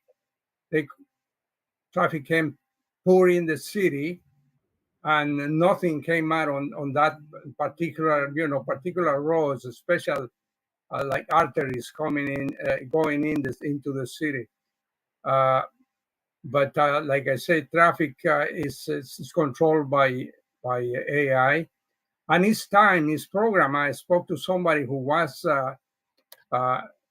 in charge of programming, and he said there is times when they delay the lights, even in Gettysburg, they delay so the traffic can flow easier. So AI has applications, very valuable applications when it comes to traffic and avoiding people who are not law-abiding when it comes to laws, traffic laws. Like in the city, if you go across when the light is telling not to go, you can get a ticket just for walking. You know, if the police is around, you can get a ticket. Of course, many do it, but the signals are there for not to do it. So it's that area is a particular area that I have noticed is very useful to have AI controlling these lights, because otherwise it will be chaos. And thank you. That's all it occurs to say for now. Okay. Thank you for that. And welcome to you, Greg Hill. We see you've dropped by. Thank you for being here on a Saturday night. And Lynn has a list of the top 10 cities in the world that are smart cities. Welcome, Armandine Jackleton. She's in the webinar chat. She's probably an attendee, I'm thinking. I'm not sure. But she says, based on the search results, here are the top 10 smart cities in the world. London, UK. New York, USA. Paris, France. Tokyo, Japan. Berlin, Germany. Washington, D.C., USA. Singapore. Amsterdam, Netherlands. Oslo, Norway. And Copenhagen, Denmark. Thank you for that. Very interesting. Wow, interesting. And did it mention Seoul, Korea? Because I noticed on my list it had Seoul, Korea. It's not one of the top 10, but yeah, okay. Seoul has smart city as well. All right. Very nice. Good to know. Good information to know. Where were we going next? Greg, did you want to have a word with us about AI and smart cities? Go ahead. I don't have anything to say right now. I just got here. It's nice to relax and sit down and just listen. Thank you. Sure. Okay, thank you for dropping by, brother. Appreciate you. Thank you. All right, all right, all righty. Anybody else going to raise her up? There's Carmela. Not Carmela. There's Mel and Francis K with raised hand. Mel and Francis. Let's do ladies first. Go ahead, Mel. Okay, I want to correct the top 10 cities. It's not top 10, it's 20. More and more they add into the list. If you check Google, it says 20, and there's Chicago included in there. There's Mexico City included in there, Sao Paulo, Beijing, Osaka, Rome. There's a lot. San Francisco, Denver, Dallas, Copenhagen, Cape Town. There's so many. So they're adding more and more to the list because things are being done all over the world. Right. So it depends if you're when you query Google, if you're using Google, you ask for the top 10, they'll give you the top 10. Some, it depends what they're choosing to show. So I think Armandine selected top 10, but you were able to get the top 20. So that's cool as well. Thank you. Welcome. All right, good stuff. Good stuff. I noticed Tampa St. Petersburg's not in the top 20, probably not in the top 100. We're All right. not there yet. Remember? Not yet. It says 3 years, right? We have to be patient. For those of you who are in YouTube, you can chime in as well. Is your city a smart city? Feel free to say so in the chat. We'll read out your comments. As well as people who are in our webinar chat tonight, feel free to join in on the conversations. We'd love to hear from all of you. There are, at the present time, 73 here on OConnect. And let me take a quick peek at over here. We got 34. So 34, that's 106, any way you look at it. It's 36 on my thing. Like I said, 36, so 36 and 72 is 108. Thank you, everybody. Not for a Saturday night. Not too shabby. So thank you, everybody, for being here. We are not going to have any signing tonight. The deaf community is resting tonight, but we're going to swing over to sunny Singapore and hear from Francis. Thank you. I don't know why the YouTube still showing the Singapore video. That's not a show. Just finished. Oh. Yeah. I don't know why. But anyway, I think for dream, for ONPASSIVE dream, if you want to create a smart city, you need to start from somewhere else. If ONPASSIVE is going to change the world, then the ONPASSIVian or affiliates need to start thinking what solution you need to offer to your own community. Your own community. If you want to change your community to a smart city, then you must start to dream, start to plan now. Otherwise,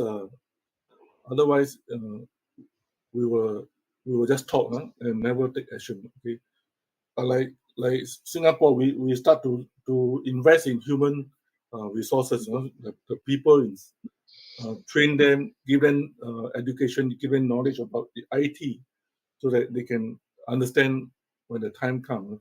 But now you see the smart city is not just referring to IT or computer knowledge. It also refers to how to get clean water, sanitation, electricity supply. All this inclusive of humanity. We need to open our scope of what you say about impacting the world. How can we help to connect the poor and the rich? The gap that we have so far so big. Thank you. Thank you, Francis, very much for that. It looks like this is a bigger topic than I even imagined. If there's already the top 20 cities, there's probably several hundred cities around the globe that are becoming smart cities, and that's exciting stuff. I'd be interested to know how that underground garbage works in Singapore. Are you familiar with that, Francis? Yeah. What do you do? Put the garbage underground or what? Yeah, they are burning a lot of things underground. We're a small island, but I'm marvel at the government can create a lot of space underground. We have underground storage for oil, cooking oil. We have now we have farming underground. A lot of things. So we just need to open our mind and don't limit it to just what we know. But there's a lot of things we don't know. once you visit other country, your mind start to grow, start to expand. I think the important thing for humanity is the food, where the food is going to come in time of crisis, and the water. The two main part. As we learn from the COVID-19, there's a lot of mind changing. People start to change their mindset after the 2 years or 3 years COVID-19. Right. So now why we have underground farming or water storage is because of COVID-19. Our neighbor will not help you. You have to help yourself. Yeah. Right. Thank you, Francis, for that. We appreciate that. And Armandine is thanking us for reading out her list of the top 10 smart cities. And she said that she used perplexity.ai. And I love Perplexity AI. I recommend it highly. If you haven't been using it, you can search for information free of charge with perplexity.ai. It's excellent. And it gives you the sources that they use to provide you with the information. So I love it. So I use it every day. Yep, it's a tell-all. It helps us with our presentation as well. ChatGPT and Claude are also very good, but I personally prefer perplexity.ai lately. So all right. And hello to Surinder Singh. He just popped up. He said, hello, everyone. Good morning, RobLynn live shows. Wow, beautiful meeting. OConnect, love you all. Saturday, 𝗖𝗶𝘁𝗶𝘀, Namaskar, Namaste. Thank you, Surinder. All right, thank you for that. We appreciate it very much. Are there any other hands before we go to Mr. Barilla for a song? It's about 20 minutes until the top of the hour. Go ahead, Pedro. Yeah, just along Francis' comment, how to use on the ground for the dumping stuff that are not recyclable or are in any way useful. Here in the area, I know of 2 places that were torn, that were used to be formerly dump sites. And you can tell because when you go around the area, you see they made it into golf courses. One is famous. The other one is known locally, but there is one that is famous. Red Gate is called. And I know somebody who was born in this area, and we used to be co-workers. And he told me that this place used to be a dump. He told me, I didn't know. Because I came here about maybe 25 years ago to this area. But he is native of the area, and he knows from infancy what was there, and they have been turned into beautiful golf courses. So there is just the idea to have an idea, just to throw down an idea. I didn't know that when he told me that, and then I investigated another one that I know the person, the grandfather of this fellow, was the owner of the land when now it's a golf course. So this is a fact. It's not just imaginary. Thank you. All right, thank you, Pedro. Appreciate that. Thank you. We have a comment from Jillian Hannah. She's in the YouTube chat. I asked people, is your city a smart city? And she's the first to reply. And she says, our city says it's a journey that is constantly evolving, and smart city projects undertaking in Australia. So it's a work in progress where she lives in Australia. Thank you for that response. That's for sure. Very nice. Sprinkler repair. Okay. I believe if there are no other hands, we're going to swing on over to Mr. Barilla if he's ready with a song. If not, we'll wait for him a little bit. Let's see if anybody wanted to. The only thing I have to do is get the speaker working because it just went to sleep, but that doesn't take long. I'll get that in a second or two here. Hold on. While you're getting ready, let us focus on the screenshot. I assume that Techie Tarzan did that for us, but it is the actual Yes, route. it's not a. Yes, I just discovered that we can share the YouTube chat Let's Live that is popped out, and it becomes a different window. So yeah, it's a good thing that we discovered it now. Very nice, Chris. And then there you can see where Jillian's response to my question is.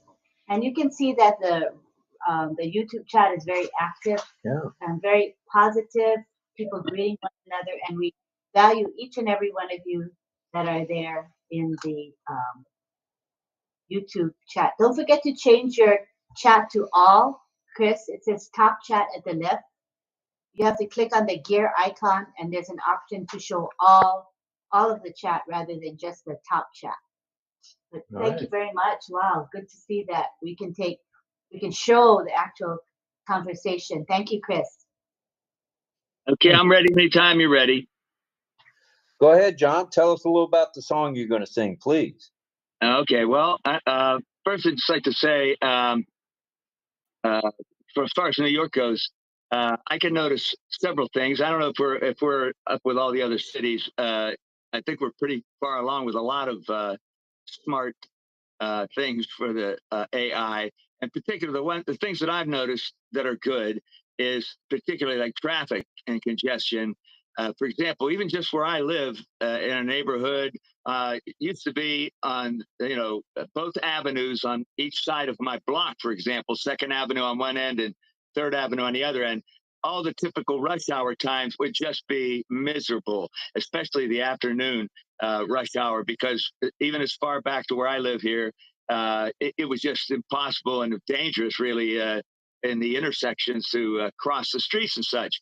And that hardly happens at all anymore because of more of the control of the traffic flow, so that you still see some traffic, but it's nothing like it used to be. It was really bad. And that's happening as far as the flow of traffic all over the city. They're doing a lot of things to keep the flow controlled. The whole thing with the speed limits and all that, and the light changes all at the right times and all that kind of thing. And then also I noticed that the subways, we used to have tokens. Then they went to you could swipe a card, and now they have like where it's I forget what they call it actually, but it's right on your phone. And as you go up to the subway gate, you just put your phone down on the thing, and it lets you pass through. So that changes paying for your fares and all that kind of stuff. It becomes much easier. And let's see. Oh, and another thing is, a lot of people have to park even in their private cars in their neighborhood, especially people that can't afford to put them in a garage. So they literally park in the streets, and that's a whole routine that goes where, oh boy, can that be rough trying to get a spot or fighting for a spot, especially at particular times of the day. Now they have a thing where, and it's smart, it's an AI thing, and a smart thing is where on your phone, again, you can have an app where you can, if you're in a particular neighborhood and you want to find a parking space on the street, you can find it as soon as one opens up. In other words, as quick as somebody pulls away or pulls out of a spot, it'll come up on this site, and you can find that and go, oh, that's right around the corner. You try to go there. So that I'm sure is helpful. Although I wonder if you're a couple of blocks away and you see that it's free, maybe by the time you get to go over there, someone else has already pulled in. So who knows? You might have to look and let me try another one. It's closer. So I'm not sure, since I'm not driving much anymore or parking much, how that works, but that is AI as well. So, and I'm sure there's a lot of other things that as we go along, I can see a lot of things, even our voting, everything is done differently now, and that's all done with artificial intelligence as well. So that's for New York City, how we're coming along with all that stuff, being a smart city. So also then I thought, tonight, since we have a little time, since I'm on early, I thought I might sing the theme song first, and then sing my song, my regular song that I'm going to sing for us. Would that be okay? Of course. Okay. Go ahead. We'd love to hear the theme this song. is going to be this may be a little looser interpretation of our theme song, only because Chris was so nice to when we did the song originally. I just sang it a cappella. I always find this interesting because I've never talked about this, but I wrote the song, but I didn't write it down musically. I just wrote the song in my head, and then I sang it a cappella to myself until I knew the song. And then I sent it ahead to Chris at some point, and he went ahead and he didn't even mention it, but he, becoming a piano player, he listened to my song and picked up the music, and then he actually put the two together without me having to sing it over him playing the music. So, and I don't know if you remember, and you'll hear it again, I'm sure, when they're able to play it, because they haven't been able to play it lately. But it's really good the way that it's timed together, and it sounds like I'm singing it to the way he wrote the music, but it's not that at all. He put the music to me singing the song. So anyway, this will probably sound a little different, only because I'm going to use Chris's piano playing, but I'm going to sing live. So it might be, like I say, a little looser interpretation in a sense. I'll keep it as close as I can, but you'll see what I mean. So let me do that first. All right, and everybody, we're going to put everybody, we're going to use the side view, so everyone keep muted so that John will stay in the central area. Okay. The side view. Oh, well, that's okay. 1 second. He can stop screen sharing. I think he Hey, did. I've already stopped the screen share. How come? Do I need to refresh? I have to reopen it again and close. Okay, hold a bit, so we can make you look in a big. Oh, okay, so I just hold on until you tell me go. There you go. I did something, so hopefully you're Mine able says, to. mine says you're still sharing screen. Oh, I'm gonna refresh on the second device. Thank I you. refreshed and it went away. Oh, okay. Let me refresh as well then.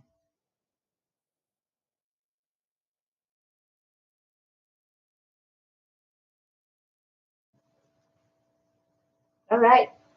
Refreshing did the trick, people. So if you see that it looks like Chris is still screen sharing, all you got to do is refresh. It took that away from me. You're saying, should I refresh too? No, I think you're good. All right, I'll refresh. We're going to ask everybody to mute, keep themselves muted while we go to the side view. Go ahead, John.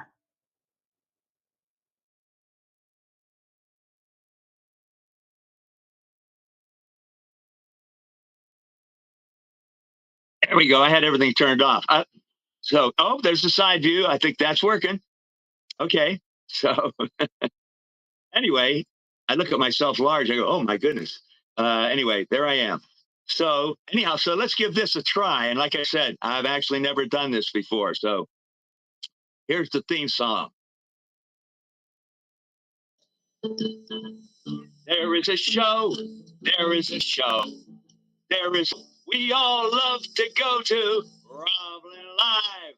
RobLynn Live tonight. There are two hosts. They are the most. I gotta say, they're not too shabby. They ain't crappy. It's RobLynn Live right now. Updates, panels, info, fun, variety talk show. It's the one. Like on Passive, it's delicious. It's on Passalicious. You can get anything that you want in Asheville Forest Restaurant. RobLynn Live. RobLynn Live. It is the show we all love to go to. RobLynn Live, RobLynn Live, RobLynn Live tonight. Yeah. Oh man, I hope that was okay. little looser, but I think it still was okay. Now, yeah, very good. Great twist. So now I'm going to I got to switch to a different tab here. Hold on. Okay. And I'll make sure that it is still active and the speaker's still going. Okay. So this is this song. I don't have much to say about the song, except once again, it's one of those classic American songs from the songbook, classic American songbook that, you know, I'm doing the Frank Sinatra version, I guess, I think, but everybody you could think of, male and female singers, have recorded this song at one time or another. Probably Frank Sinatra probably just had the biggest hit with it. But anyway, I thought I'd do this one because it kind of relates to ONPASSIVE in a way, because as we're all waiting at this period of time for wherever we're moving to next, we definitely have been told recently and for a while that the best is yet to come, and we can't even imagine what's coming. So I thought, why don't I sing The Best Is Yet to Come? Because it kind of relates to that very theme. So that's what we're going to do. We're going to sing The Best Is Yet to Come. Here we go.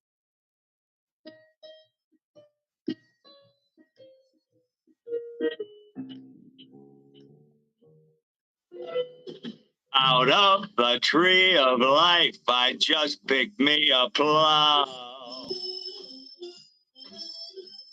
You came along and everything's starting to hum.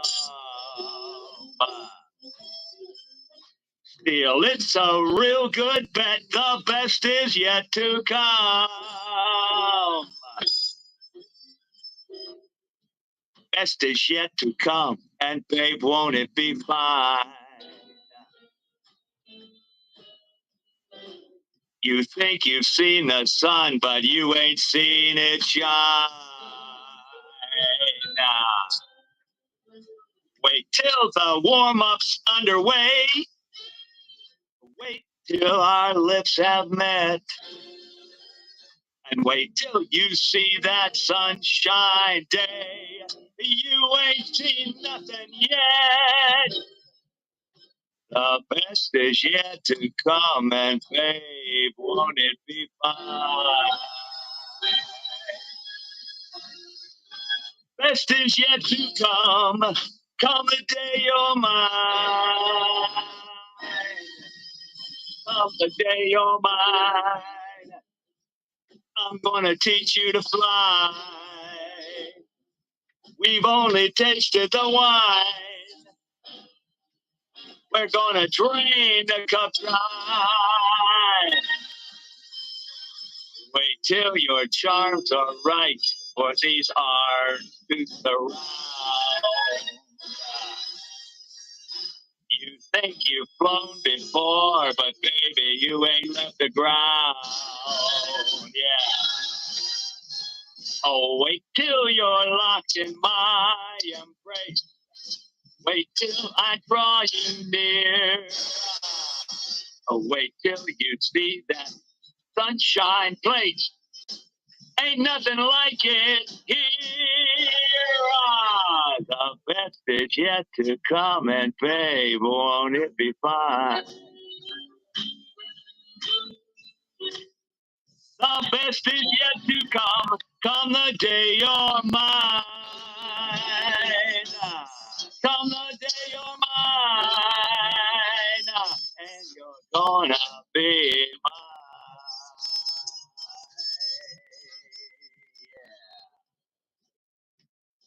That's it. Thank you very much. Very nice, John. Thank you. Thank you for that. And Lynn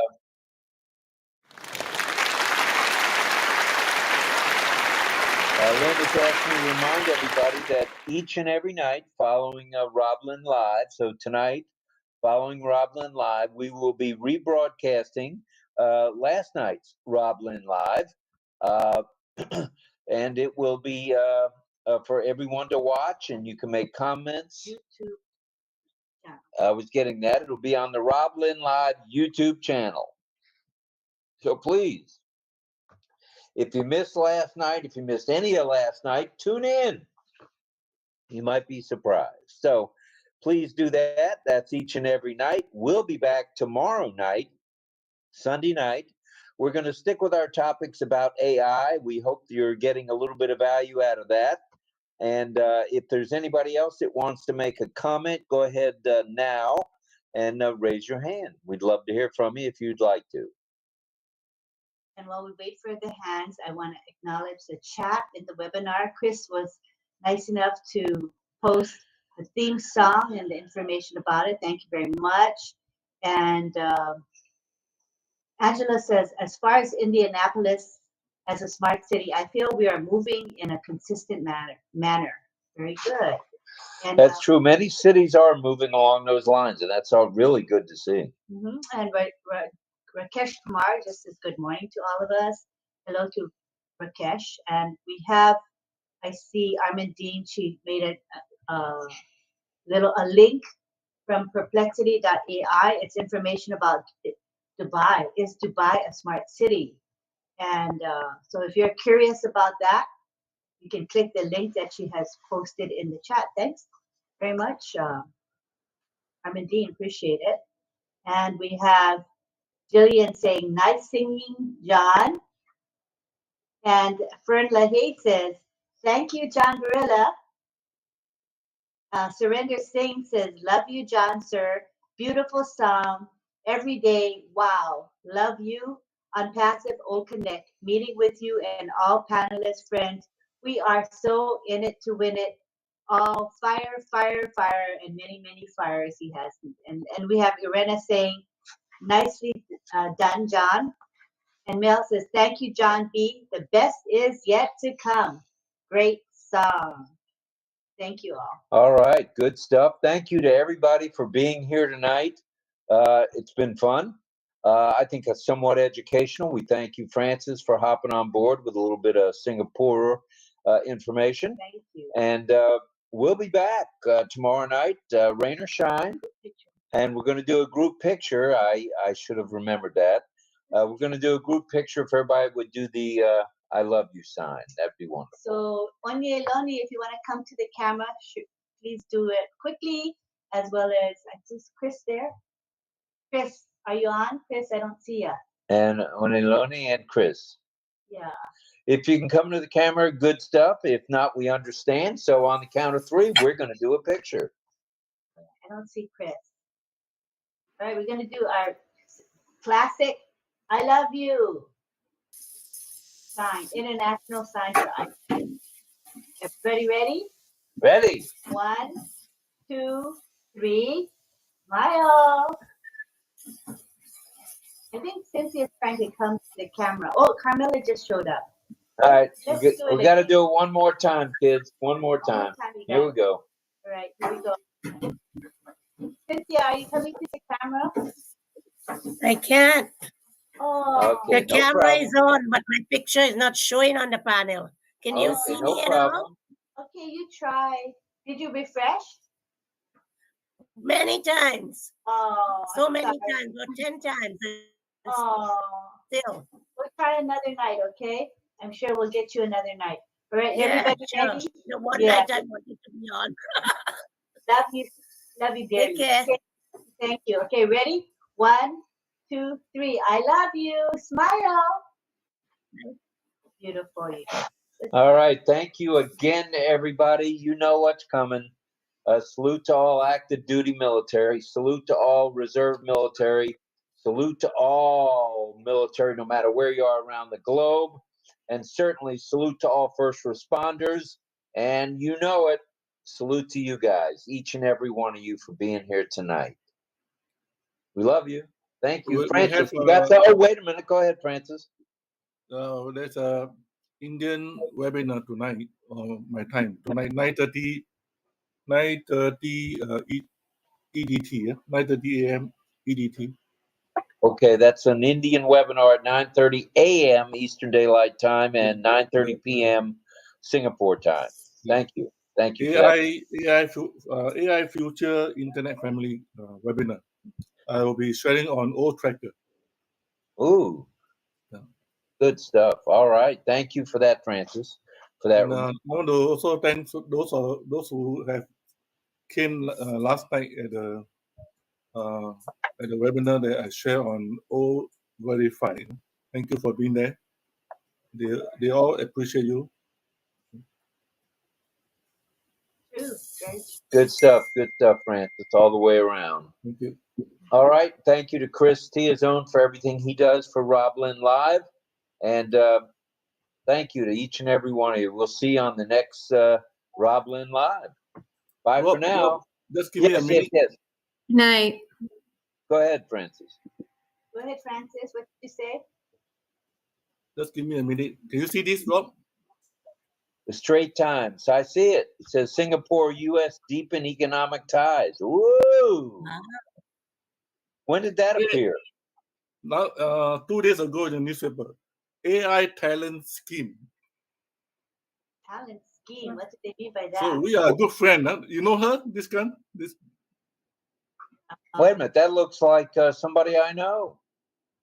Is that Dr. Susan? U.S. Secretary of State of Commerce, right? Secretary of Commerce. Oh, the Commerce Secretary? Okay, I see that now. Gina.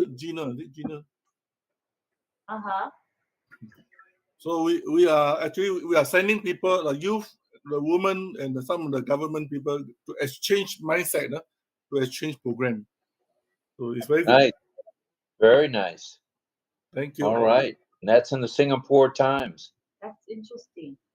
Thank you for sharing that. Thank you for sharing that, Francis. And Chris is back. We have to take a picture because Chris is here. Oh, it's okay. Everybody do I love you. Oh no. all right, one more time. Here we go. I love you, Chris. Come on. We want you in the shot, Chris. Ready? 1, 2, 3. Wait, hold on. Okay, 1, 2. Thank you.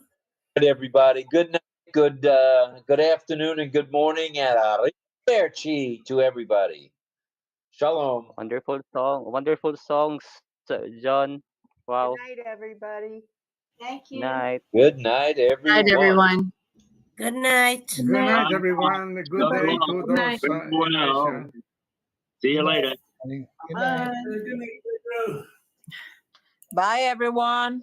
Bye. Bye-bye. Nice to hear your voice. 1, 2. Bye, Lynn. Bye, Francis. Antolin. Bye, Antolin, Camilla. Bye, Mel. let us observe when you end meeting on your side. You'll just be the one going out and just leaving the panelist. So let's just observe. So you want me to end the webinar the way I Yes, do? yes, please. Okay. So I'm going to end the webinar and let's see what happens. You did? Thank you. I told you, it's a certain way you got to flesh that to make it work. Yeah, good Yeah, night, so there are left in the panel. Let me do the end meeting on my side on Chris number 1.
There is a show.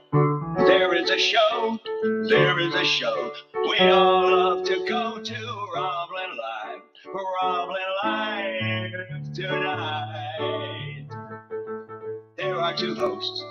They are the most, I gotta say, they're not too shabby. They ain't crappy. It's a RobLynn Live right now. Updates, panels, info, fun, variety talk show. It's the one, like ONPASSIVE. It's delicious. It's ONPASSIVE-licious. You can get anything that you want at Ashton Forest Restaurant. There is a show. There is a show. It is the show we all love to go to. RobLynn Live right now. Yeah.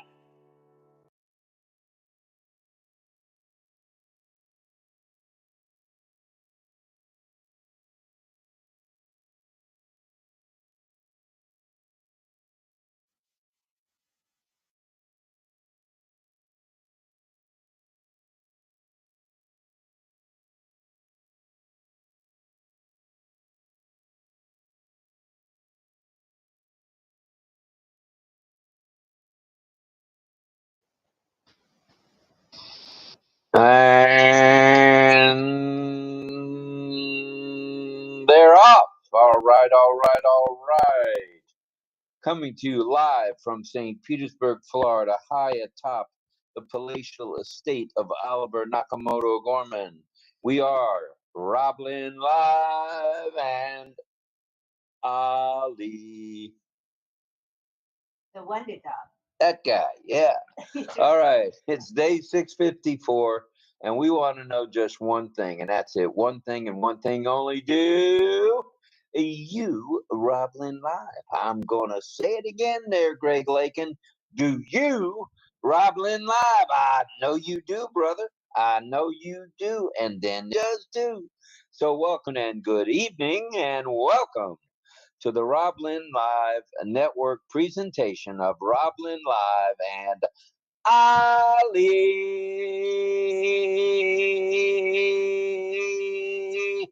The Wonder Dog. That guy, the Wonder Dog, with our topic tonight. And we do have a topic. This is our 654th consecutive broadcast. That's right, 654. Put that in your pipe and smoke on it there, folks. 654 consecutive broadcasts with a different topic every night. Tonight's topic is AI in travel and tourism. Ooh, that's something some of you folks out there have already been planning. I know Carmela and who's that lady in Canada, Mel? They've been talking about going places and seeing things. So it's in the air, folks. So, and no pun intended, you airlines, you. Okay, it's travel and tourism tonight, followed by a bit of community time and a bit of signing, and of course, the you know it as you know him, I should say, as the Tin Man, JJB Tin Man, John yeah, John Barilla. He'll be here tonight. And I believe he's already in the chat, being a moderator, and we appreciate that.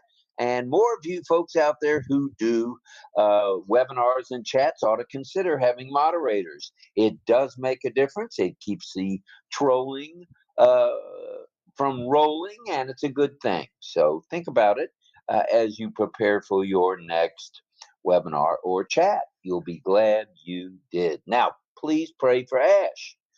And before we get into that, I want to just mention one thing.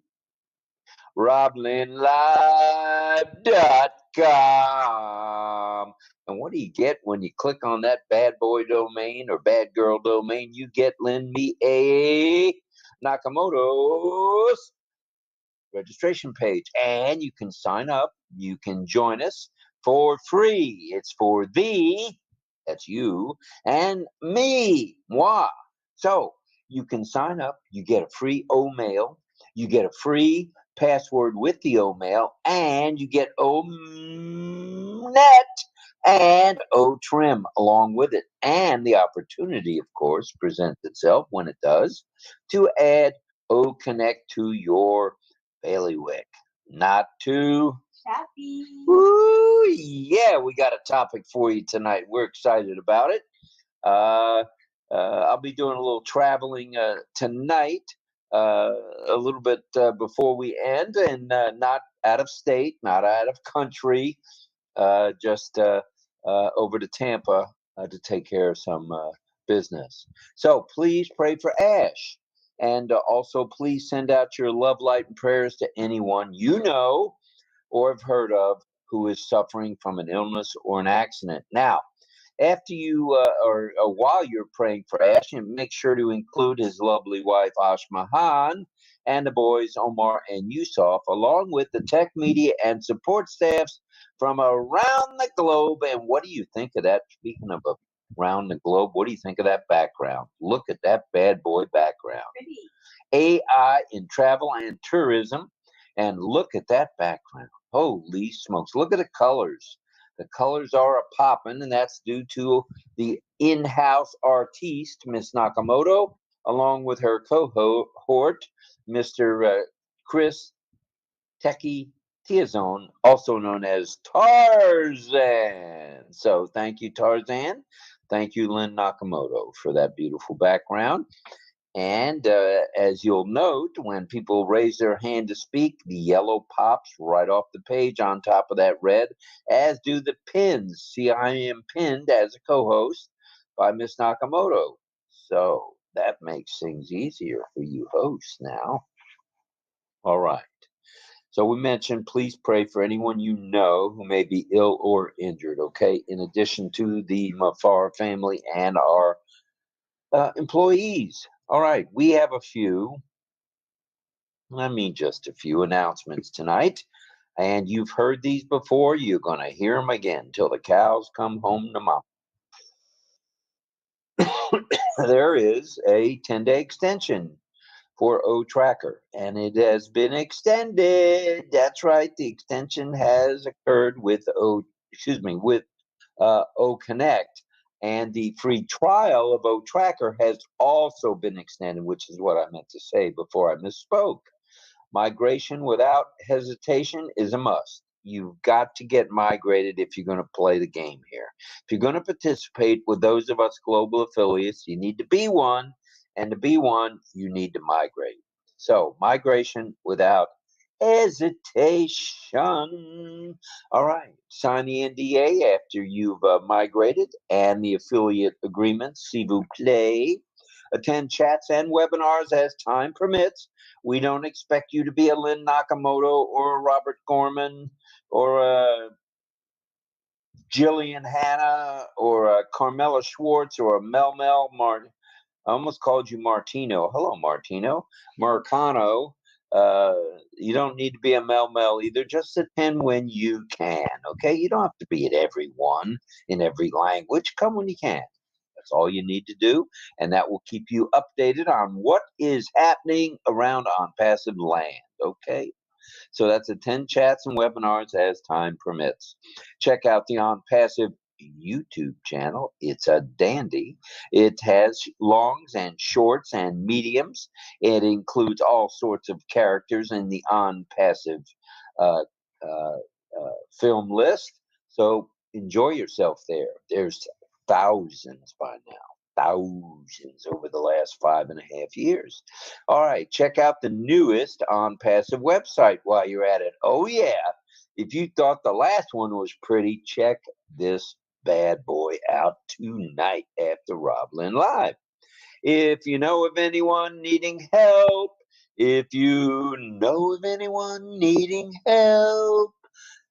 helping one helps us all, and remember that. Okay, hop on an OConnect when you can. Subscribe to OConnect when you're able, and get this now, stay laser focused on what's coming. Okay? I know you hear that from others, but you're going to hear it right here, right now, live on RobLynn Live. And Ali. No wonder. That was a tough one there. Okay, also log into your OES regularly for the latest ticker and pop-up news, okay? And before we get going on travel and tourism and AI, have you a few hellos and a few thank yous, Miss Nakamoto? Okay, I was right in the YouTube chat typing. Okay, I'm trying to say hi to everybody. I see we've got our moderators hard at work in the YouTube live chat. I see 𝗬𝗁𝗶𝗃𝗀, Michael Chata, two of our moderators. And let me scroll up a bit to see if anybody else came in to moderate. Michael and Kushal so far. Thank you to you too. Appreciate it. Thanks for greeting everybody and monitoring chat. It's a really big help. I want to say hi to Irena Stextala, and I see David Switzer in the chat. We got Raul Sahed Pandal is with us, and Gayachi Joshi. How are you? Thank you for always being with us. Irena Stextala. Frank Rowe, Raul Sahed Pandal, Nagaraj Gosavi, hello to all of you. Hello to Manindra Jaiswal, Carmela Schwartz, hi. All right, any other hellos and thank yous? I think so. I just gotta scroll up a bit. The words feel awfully tiny when you get older. Mohammed Nassim Akhtar is here, welcome. I see all of you. Hello to Manindra Jaiswal, Carmela Schwartz. Hi. I think that's your. No, it isn't. Oh. No, mine is muted. I'm mute. Everything I have is muted. Okay. Hello to Odram. Muted. Hi to Kagiswar Sabar. Welcome to our show. I think I've got everybody so far. Let me go scroll down to the bottom, see if anybody popped in at the end. Okay. Tarananda Das, hello. That's it. I got them all. All righty. Let me take a peek over here before we get started just to see how many folks have joined us on this fine. Look at this now. There's already 50. 50 in the OConnect. Really? Yes, 50. Wow. Count them.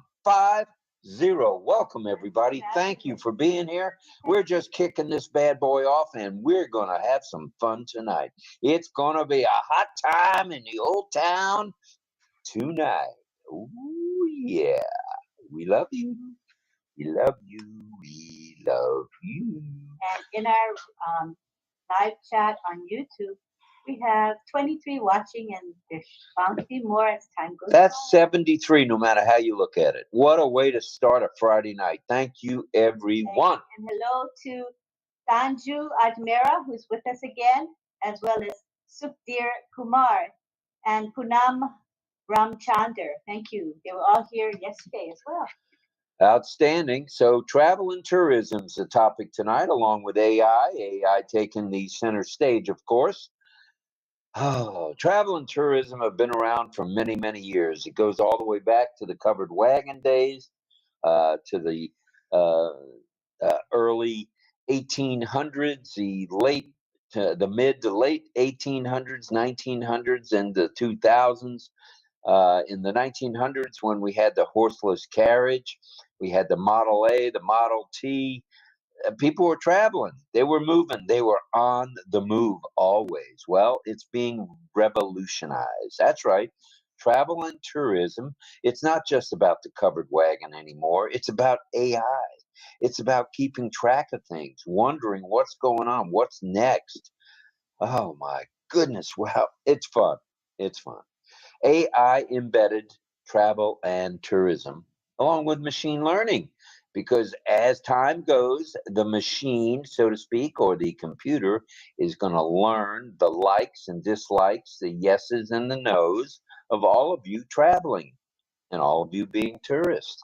That is pretty Neato stuff for sure. Well, the total customer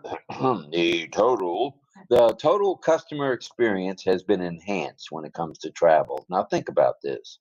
All operations have been optimized, whether it be the airlines, whether it be the cruise ships, whether it be the hotels. It matters not. Making your reservation matters not. AI is there to make all operations optimal, which means sustainability, meaning it's going to last forever at a high level. Now, let's hook up our covered wagon, shall we? And take a trip across the travel and tourism experience. And you thought I was just a pretty face, Lynn. I got things I can write and say. So let's move along, little doggy. And let's go. Personalized travel experiences. Let's talk about these, okay? And how does AI enhance these? Well, glad you asked. AI algorithms, and we're familiar with algorithms, and those of us who hashtag know how important these algorithms are to analyze data to provide a more personal experience. You know, with the hustle and the bustle these days around the globe, it's become a very impersonal experience. So, what with AI, personalized recommendations come along. Really? You better believe it. Suggestions about hotels, destinations where you can go, activities, and more. Tailored, and get this, because of AI, they're tailored to his or her preferences, meaning you and me, Lynn. They're tailored to our preferences. AI chatbots are around too, and they offer instant, like now, in the real world now, customized assistance all along the way. So no more do you call up an airline and say, well, I've been on hold for 2 hours and nobody's come on. Well, now with AI embedded, things are much faster, whether it be on the phone, whether it be on the computer, whether it be in person. AI is there to help, not hinder. AI is creating jobs in the travel industry. Look around and see how many airline and ships employees are now employed. It's more than ever. More than ever. Good stuff for sure. Now, demand forecasting. Ooh. And dynamic pricing. Ooh. These go hand in hand. Okay, so AI is here with us in the travel industry to predict the future demand patterns and the historical data, events, and other factors along the way. Enabled here are dynamic pricing strategies. Have you noticed the fares keep going up, up, up, up, up, and then down, down, down, down, down? That's where we like them. Down, down, down, down, down. But it's all about AI researching the data and being embedded with, let's say, reservations, for example. Okay, let's say customer service, for example. These dynamic pricing strategies come along because of one thing, because of AI, because it's real-time rates, real-time information, not someone having to go to a book and look something up. It's real time. In other words, if the algorithm says flight 2 to San Juan, Puerto Rico needs to be $89 per person plus tax, that's what it'll be. If in the past it had been $96 plus tax, you might find AI at work. And AI with its pricing strategy may just reduce that fare. That's how that works. It's that easy. It's that peasy. Ooh, yeah. And what does that do? It fills up the planes. It fills up the boats, the ships. It fills up the taxi. It fills everything up. AI is here to help. AI is here to add, not subtract. So what do you think of that? All right. How about revenue management? How in the world are you going to manage revenue? Well, let me tell you, through AI systems, with the large amounts of data that come in are processed, including the following: bookings, availability, events, and historical trends. What does that do? By gathering all that information, it optimizes pricing. It makes it fair for the airlines. It makes it fair for the consumer, the customer. That's good. And that's not employee levels being reduced. That's employee levels being increased. So, customer service and concierge with the use of AI chatbots. Ooh, if you hadn't seen or heard about that, they have virtual assistants within the travel industry, 24/7 customer service. Woo-hoo-hoo, how cool is that? And support is available. And get this if you will, get this one if you will. Some hotels have personal, get this, chatbots as concierge, and they're to help you guests face to face. So if you hadn't met Mr. C, Mr. Chatbot, get ready. If you go to a decent, a very nice hotel, a 2-star, 3-star, 4-star, 5-star, 6-star hotel, you name it, you might just run into Mr. Chat and Mr. Bot. Mr. Chatbot may be there to face up with you face to face and work out your situation for that room, for that overbooking and them telling you they don't have a room. Well, yes, you do have a room. I have a reservation. You won't have to do that anymore because the AI being embedded is going to know that you cannot overbook. You cannot, you should not, and don't have to. AI is here to serve for sure. Okay, now there's operational efficiency. Oh, you mean things are going to get more efficient? You bet your sweet bippy they are, Alice. With AI, such things as baggage handling, security screening, and flight scheduling. And what does that do? The AI reduces the human error possibility. Oh my goodness gracious. How cool is that?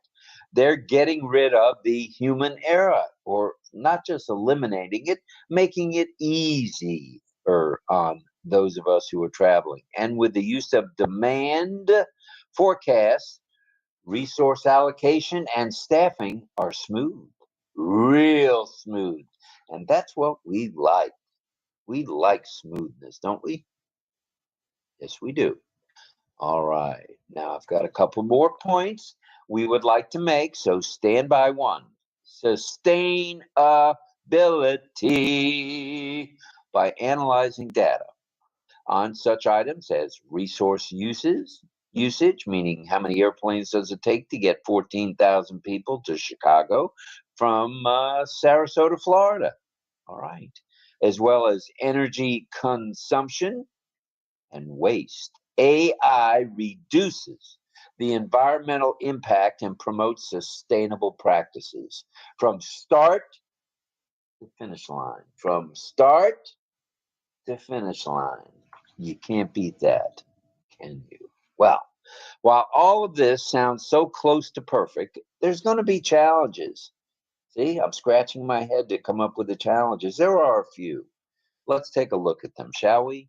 Those challenges are AI talent shortages because people just haven't been trained yet in the use of AI in the travel industry, but it's coming.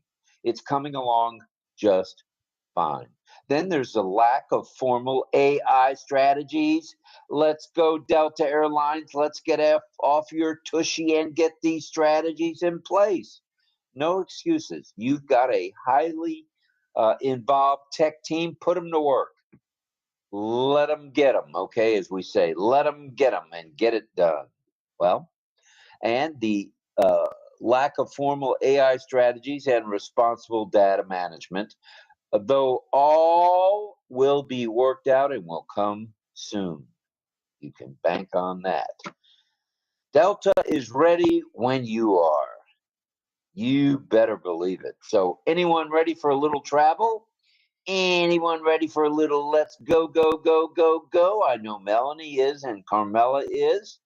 And something tells me many of you others are as well. So let's get ready to travel. La, la, la, la, la, la, la. Thank you. That completes our presentation for this evening so far. We hope you got a bang, not a bang, but hope you got some good value out of what we were talking about. And yes, I'm not wearing my glasses, and yes, I left them in my beddy, along with my book. I was reading this, not a novel, because I don't read novels. I was reading actually the online version of the Wall Street Journal, just seeing what they had to say about AI. So it's June 7th, 2024. I want to give a shout out to my son, Edward. That's EMG. Edward, I'm not going to say his middle name because his mother and I gave him this middle name, and woo, was he embarrassed. Ooh. So it's just Edward Gorman, Teddy as he's known, or Bear as he's known, to those of us who love him. Happy birthday. And you're catching up to the old man. You're catching up. All right. That's it from here for now. We're going to go into community time, but I think we need to say a few hellos in OConnect. Would you like me to do that? Yes. You would. I knew you would. Yeah. All right. Let's say a few hellos to you attendees. There happens to be, looks like 59 of them. 59 of you folks. So, I just turned on the ticker again. I had it on earlier, but then I think it went off. So I just want to make sure everybody looks at the ticker, because Michael Chata did lots of work to create it. And you can see he selected emojis related to travel and tourism. Boats and airplanes and cute, yeah. time clock and flags. Good stuff, Michael. Thank you. Thoughtful. Thank you very much, Michael. Aloni is in the house. Greg Miller is here as well.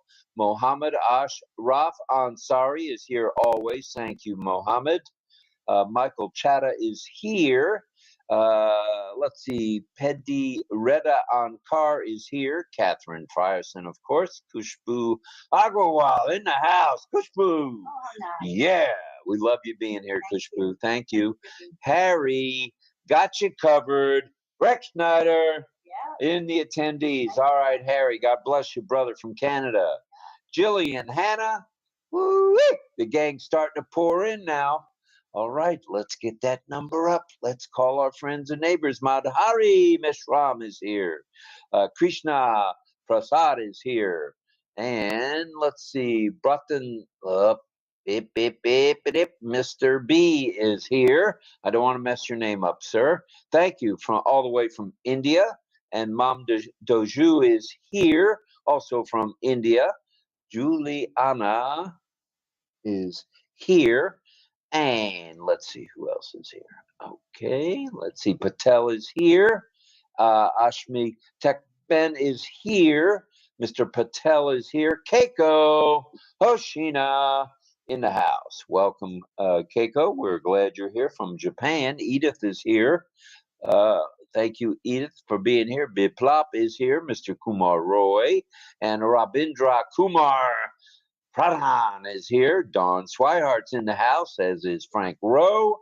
Cynthia Deering. Ajaga Da Hakma is here. And Pedro Jose Estrada Saladas is in the house. And also here is Mohammed. Jennifer Drummond is here. Sukumar is here. Welcome, Sukumar. Melanie Marcano, Double Mel, also known as Sunshine Girl, is here. Shirley Dotson in the house. Olasumbo is here. Olasumbo Kuye. It looks like on 2 devices. Shankar is here. Lois White. Armand from Canada. Hoog is here. And Greg Lakin is in the house. And let's see. J.C. is here. J.C. from India. Thank you for being here. Harsh TV is here. Welcome. And let's see, Ajin is here, as is, let's see, it looks like Gerard is here, and Succeed is here. Succeed is now yours. I believe that's Toy Him. Welcome, Toy. And Redapali is here, Petapali, Harsha, and Petapali. Well, he's here twice. Welcome, sir. Welcome. And also Makvana is here. Amari is here. Deborah Long in the house. Cheryl Gotcha Covered. Bess is here. John Barilla, or one of our moderators, and certainly the baritone extraordinaire, Carmela Schwartz, Sadananda Das, Angela Laland, and the gang's all here. Thank you, everybody, for being here. And now, without further ado, I'm going to throw the ball to Lynn. Just so we make it clear, the Petapalis are here. There are 3 of them. So none of them are repeats. Petapali Durgesh, Petapali Aruna, and Petapali Harsha. 3 that come in every night. But we don't see the full name. It's hard to see the full name because it's long, but we acknowledge you are 3 individuals. Thank you very much. Well, thank you all for being here, Petapalis. Thank you, and sorry about that. That was my mistake. All right. Well, we've said hello to people in the YouTube, and they're now, if I can pull it up again. We're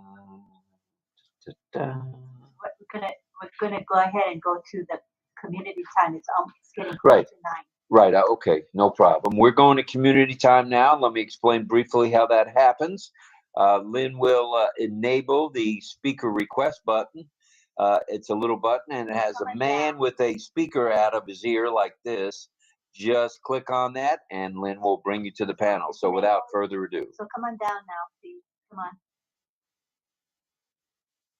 Without further ado, it's enabled, and let's see some folks joining us now, shall we? I'll say hello to everybody. Let's see if it's working. Remember last night? Right. Okay, I see someone coming in. That's a good sign. Don Wirehart's coming in. Don, welcome. Welcome, Don. Let's see if in the next couple minutes we don't see people coming in. I'm going to put the speaker link into our RobLynn Live group. Hi. Yeah, welcome, sir. Welcome. Welcome, welcome. I don't see anybody else. Well, we're having a little trouble. Should you refresh, perhaps? Or no? Or maybe make me a host and I can try it, or not really? Okay. All right. So far we have I would say we're having some issues. DL and Dawn, we are having technical issues. We have at least 6, 7 right away, so I know it's not working properly. So I'm going to put the speaker link into our RobLynn Live chat. So go ahead and come directly to the speaker with the speaker link, okay, you guys? It's posted in RobLynn Live Messenger chat. Okay, go to RobLynn Live Messenger chat, and that's where you'll see it posted. It's a speaker link, so click on it and come join us, please. Yeah, hopefully that's working. Okay, I see someone coming in with a request, the speaker request. That's Greg Lakin. And John, he used the speaker link. It worked very well. I can see. Good. Welcome, John Barilla. Welcome, Greg Lakin. Welcome to everybody. Welcome, DL. I didn't see the speaker request icon, so I used the link. Oh, wow. Okay. You dog, you. All right. Will you be singing tonight? Carmela, go to the RobLynn Live Messenger chat. Yeah, I'm going to sing. Anybody who else wants to come down? Hey, there's Double Mel, also known as the Sunshine Girl. Welcome, Sunshine Girl. Okay, so welcome everybody. If you're not able to come in via the normal way, which is the speaker request link, go ahead to our RobLynn Live Messenger group, and the speaker link is there. Just click on the link and come in. Or if you're not in our group but you want to be on the panel, make a comment in the webinar chat. Okay. And if I could ask our folks on the panel to help me monitor the chat to see if anybody's asking to be a speaker, right? Thank you, appreciate it. Hi, Carmela. Hi. All right, all right, all right. There's Carmela. Welcome to you. And tonight we're talking AI. We're talking travel. We know we're talking right up your alleys, girls. You, yeah, ready to travel. Okay, nobody else is coming through the speaker request. Nobody else coming through the speaker request. Okay, that's okay. That's A-okay. Let's see. Let me click on here. See what we got. Okay, it looks like Chris Tiazone is up first. Go ahead, traveling man, Chris. Am I muted? No. Okay. Chris, do you got a copy on me? Chris, check 1, 2.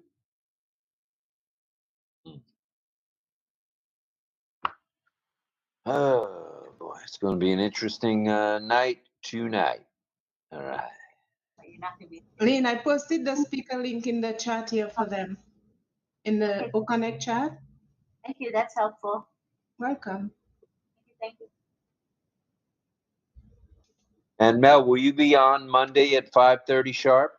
Yes, I will be, Rob. Okay, so Melanie Marcano will be on with Hands On. It's at 5:30 Eastern Daylight Time, 5:30 a.m. for those of you in sunny Singapore and the Philippines and the other Asian countries. So 𝗬𝗫𝘁𝗶𝗲's here. Welcome to 𝗬𝗫𝘁𝗶𝗲. Hello.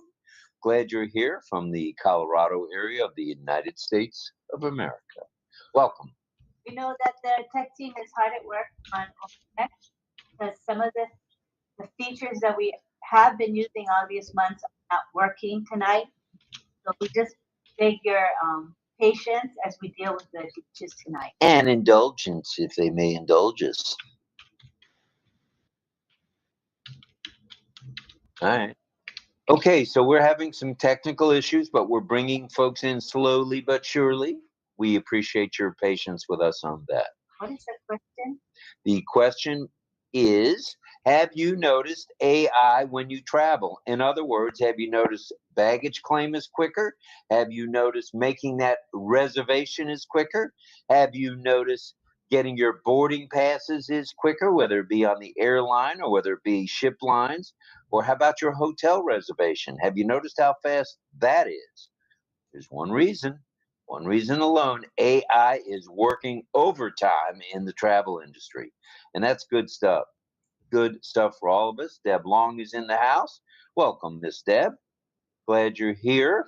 All right. And that background, as I mentioned, those blues, the combination of the blues and the reds, it's a poppin' for sure. So hats off to both Lynn and Chris on that. Good job. And Chris Tiazone, did you hear me? Copy, copy, copy. Do you copy, Chris? Okay, he had his hand up, but he put it down, or I put it down. So we'll see what Chris has to say for us in a little bit. And also, have you noticed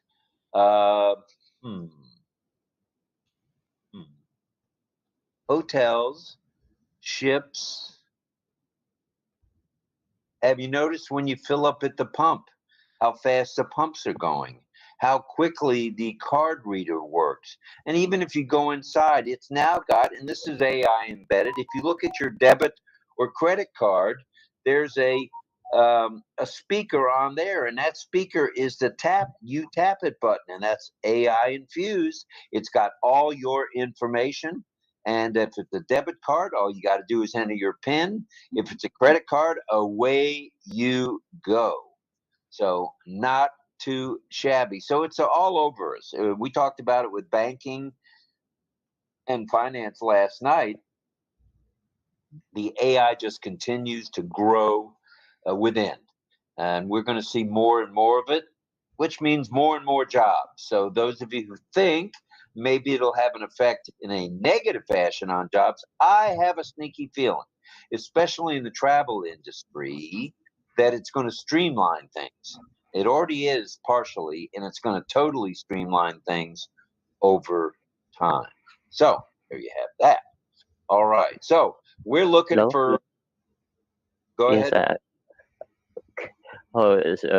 Sorry, Rob. I was beta testing, bringing back my microphone on this Chris One device. So yeah, it called me twice, so I have to speak up. Well, I'm glad you did. We appreciate that, Chris.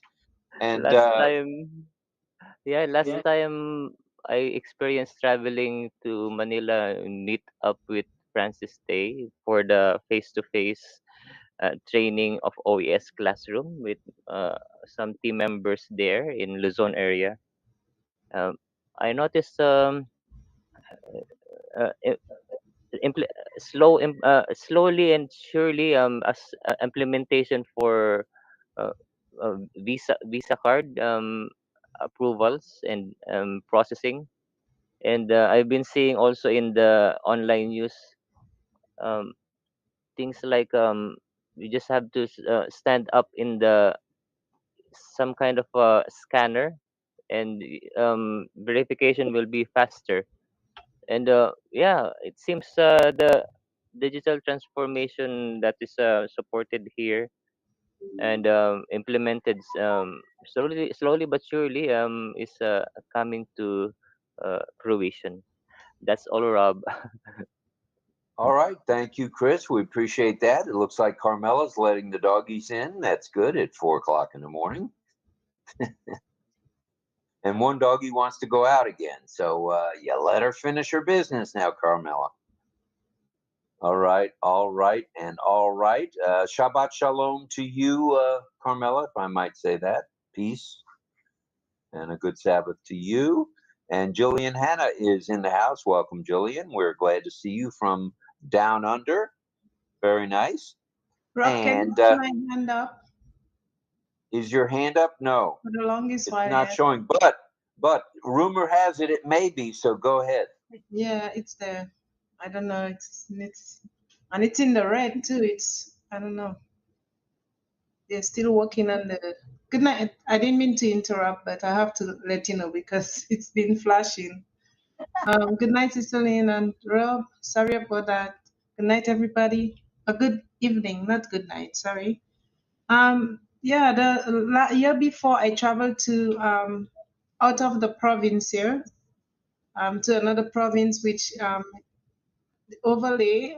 It's more like how many hours? 5 hours from where I live to where my daughter lives, and I did everything online from the booking to picking my seats, picking the bags, like how many bags. It gives you the whole countdown, like what you need, and you can pick what you can choose how many bags if it's a Pullman and the overhead bags, and it allows you to even get your boarding pass, print out your boarding pass, have your itinerary ready. So when you're at the airport, you don't have to really wait in line. You just go and you scan it. There's that little booth. When you get to the airport, you scan and off you go. Meaning off you go, waiting, just sit and wait for the time they announce the gate. So it's really pretty fast and easier, and it's less hassle, I find now. We So like less hassle. The less hassle, the better, especially when you're traveling with luggage or luggage and children or luggage and an older, person. It's all good. The more streamlined this can become, obviously, the better for everybody. And that's the way I look at that. And it is. It is. We just have to be a little patient. So, does anyone else have their hand up that I can't see, perhaps? Jillian. Okay. Go ahead, Jillian. Hi, everyone. Hi, Rob. Hi, Lynn. Hi, everybody. Hi. Hello, hello. Welcome. Hello. Yeah, I definitely agree with what Melanie is saying, that all the hassle is being taken out of travel procedures. Definitely humanized AI is booming, and AI and ML are just such wonderful advancements. And I think, with AI in travel and tourism, Well, AI can be used in many facets of the tourism industry now, especially with what you were saying, Rob, with the virtual travel assistants that are powered by AI. They are transforming our travel experience by providing personalized and efficient travel experiences. And one of the big advantage with the virtual travel assistants is their ability to work 24/7, 365 days a year, giving customers who wish to travel assistance, and they are answering questions or queries. They are resolving issues and providing real-time updates and information to travellers, which is such a huge leap in the travel and tourism industry from what it was a few years ago. And I think that this inadvertently saves travellers a lot of time now. It saves them a lot of undue stress to get direct help when they need it. And it also saves the tourism companies costs and overheads by having around-the-clock assistance for customers. All righty. Well, yeah. thank you for that, Jillian. We'll be back to you in a little bit. Now I'm seeing hands up. Now I see DL's hand. I don't know what's going on with the glitches, but I do see DL's hand. So go ahead, DL, please. And we'll be back to you, Jillian, as well. Go ahead.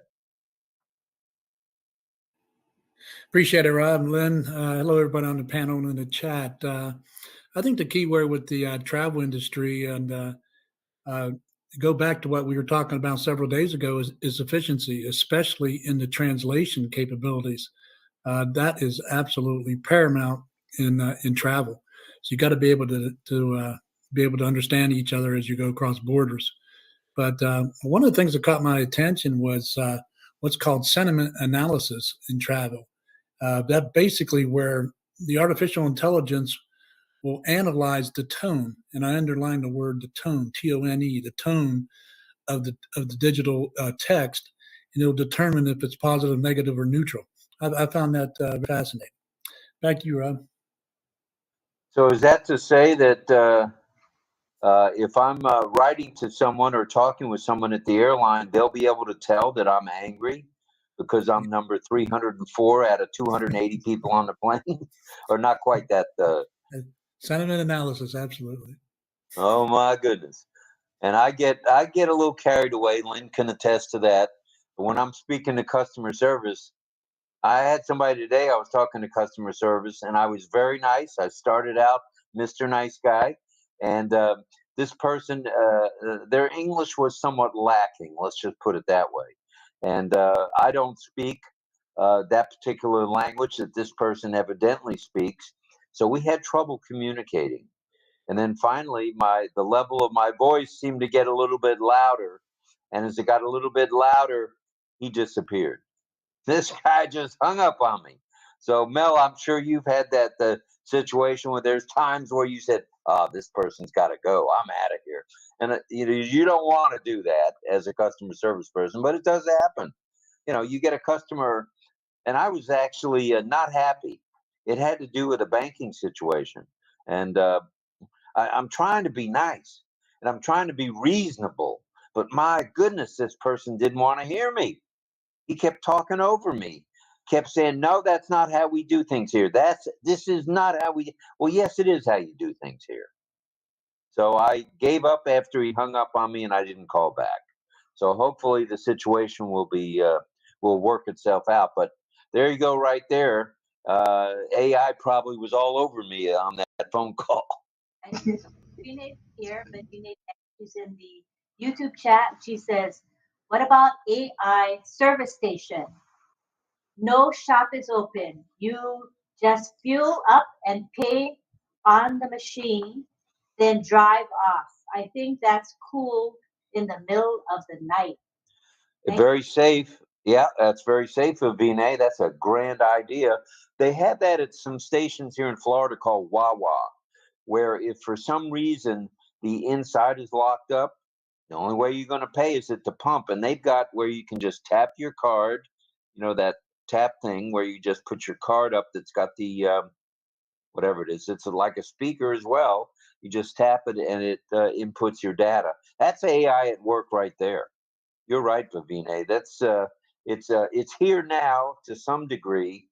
Training. We just have around less than 50 um, members there who participated. I experienced this online booking. Oh, it's really not good. It's my first time booking online with uh, the Greg. We encountered that Traveloka. I tried that Traveloka app, guys. It's really not working, especially in the uh, Sunday. I we were thinking, oh, it's not booking our flight, Francis. I was booking 1 week before, or before the scheduled event in Luzon, and it was we were thinking, oh, probably there are no people that are behind the gadgets. So it was Sunday. I think it was just an AI working. It was not booking properly our choices in the hotel, and yeah, it's keep on refreshing, etc. And we were trying to call for support, and there were none um, uh, um, replying.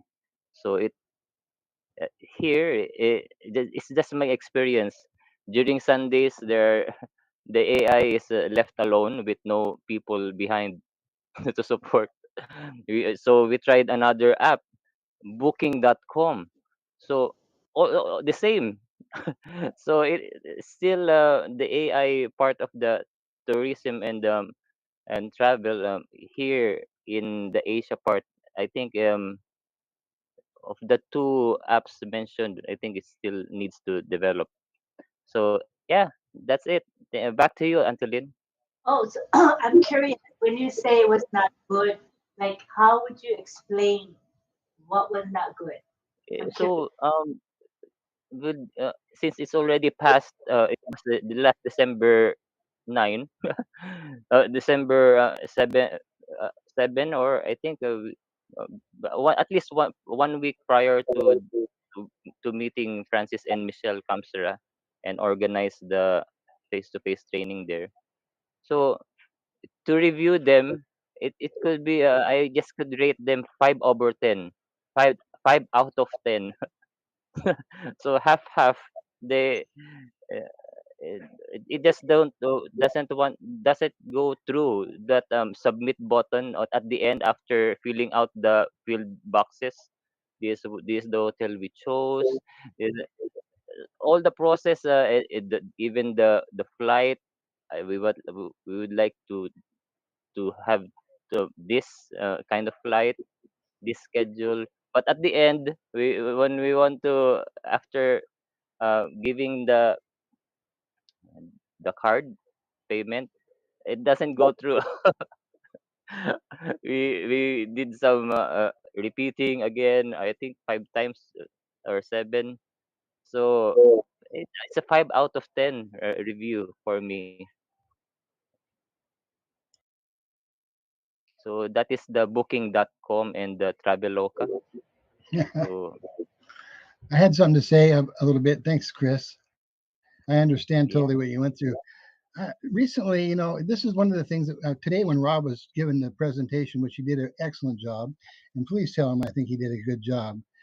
Uh, I was there. He was talking about the chatbots and chatbots at our um, hotel or whatever it might be. And one of the things I think about AI that we're losing, which is I really don't care for much, is the human aspect. And the human aspect is I don't think you're going to get a robot to really be able to express the caring that they have about a person. I don't know that that's going to happen. I know that they're working on those kind of emotions because of, I don't like to say the word, sex dolls that they have in AI, but that's happening. So here's one of the things I was thinking about today as I had a problem with the human pal that I work with on AI, and I was trying to program it. And I spent quite a bit of time and it never came out. And I was a little disgusted by that whole situation. And so I wrote the human pal support, like Rob was talking about today. He was getting a little bit frustrated. Of course, we'll get back to you in up to 24 hours. Well, I had redid the whole thing and got it through and had made it again. It's a generic AI human pal promo for RobLynn for our questions and answers time on Wednesdays. So I'll be posting that in LinkedIn. But the thing that I was kind of got me today is I finally got back, the support finally got back with me. But what it said was so generic that I had to write the person back, even though their name it said, rate this email. So I rated it as not good. I normally don't do that kind of thing, but I need to be honest with this company is, if they want to learn, they need to know what that I'm a customer and I'm not just another brick in the wall or cog in the wheel. And they talked about in the beginning about how they had really great customer support. And that's for any company is good customer support. Well, I don't believe that at this point here that our chatbots or AI is going to, how do I say, convey that feeling of real caring. It'll be kind of a dry feeling. The words will be the words, but will it really give you that feeling of, that they do care?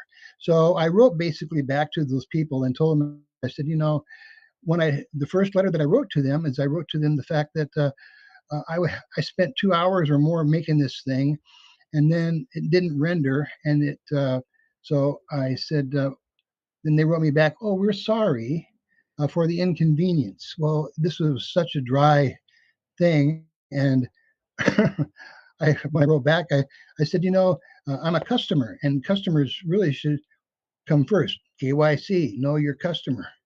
And so, I said to them that I would have been a happier customer if you'd have told me ahead of time that you were going to upgrade instead of just suddenly do it and then not say anything to me.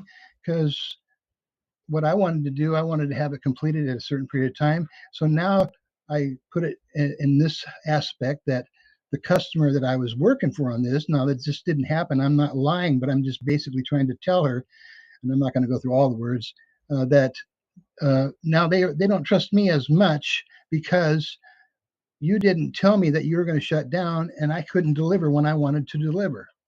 So it's really important, I think, in the future that AI needs to be able to learn how to respond in a more of a human way. We know it's AI, it's doing a lot of it, and I see it happening all the time, but I can almost spot it when it happens, when you get a reply from a company that says, we're here to support you, but you get the same, same thing. It didn't even say, hi, Greg. It's just, hi, we're really sorry about this. We hope it doesn't happen next time, blah, blah, blah, blah. Well, so anyway, I just wanted to say that the AI, the bots are, for me, I think they're a great tool for some things, but I don't know that they're actually going to take us to the part where it's going to make a customer that's going to a hotel feel comfortable about whatever they might need or something. But then again, who knows? I don't know yet, because it's all pretty new to us as far as what they can and cannot do, and what we know and what we do not know. That's all for now. Thanks. Go ahead, Mel. Mel. Thank you for the similar to what Greg is saying. Same like last time when I went, just recently actually, when I went out of the province. While we were there, we went on Expedia to book a hotel, and The hotel, when we get to the hotel in another the same province, but in another city, which was about 2.5 hours away. We got to the hotel and it wasn't the hotel that showed online that we booked. So we paid more online and got a hotel that was downgraded kind of. So it took us a while. We had to run around in circles and talk to the guy at the counter over and over, and then finally they negotiated, and that's how we got to stay. We were kind of disappointed, but yeah. So that's one of the kind of a downfall, not downfall, it's the downer of AI. And the other thing with the pricing for the airfare, we booked again the airfare, and when we got to the airport, wow, the guys, young people at the airport. I mean, it's not to do with them. It's the flight people, right? So they're doing their job at the counter. I had to pay extra, $100 and something more, because they're giving us reasons why we are paying. I said, no. On your website, this is what we saw, and this is what. Wow, we couldn't win, so I had to end up paying it because I have to fly, right? And then the baggage, I had this little overhead, just that little thing, just an overhead piece, and then they charged me the same price they would charge for a Pullman, like the bigger luggages. So I tell the guy, listen, so what, you want me to work without anything? How am I supposed to be traveling and I can't bring anything, like a little overhead size luggage, and you're charging me the same price? My son brought this big old suitcase, like he was going somewhere heavy with all his clothes. They charge him that price, I understand, but they charge me the same. So I had to pay double going and double returning. So that's another downer of doing AI online, like booking. And I was kind of disappointed, but what can I do? I had to travel. So thank God I had gotten paid and I was able to do that. Yeah. So there's the little ups and downs there. Pros and cons. Yeah, definitely. Yeah. Anyone else? Oh, I see Pedro has a new hand up. Go ahead, Pedro. Oh, Julian, you can get I have two hands up. Are you giving up? Well, no, I couldn't agree more with Greg and with Mel. I had the same experience just recently about paying more. There is one drawback on the AI. They printed my ticket and it had a spelling error on it. And here, this is a midnight flight from San Francisco to Guatemala. And I went with a group, but I had to go on a different plane.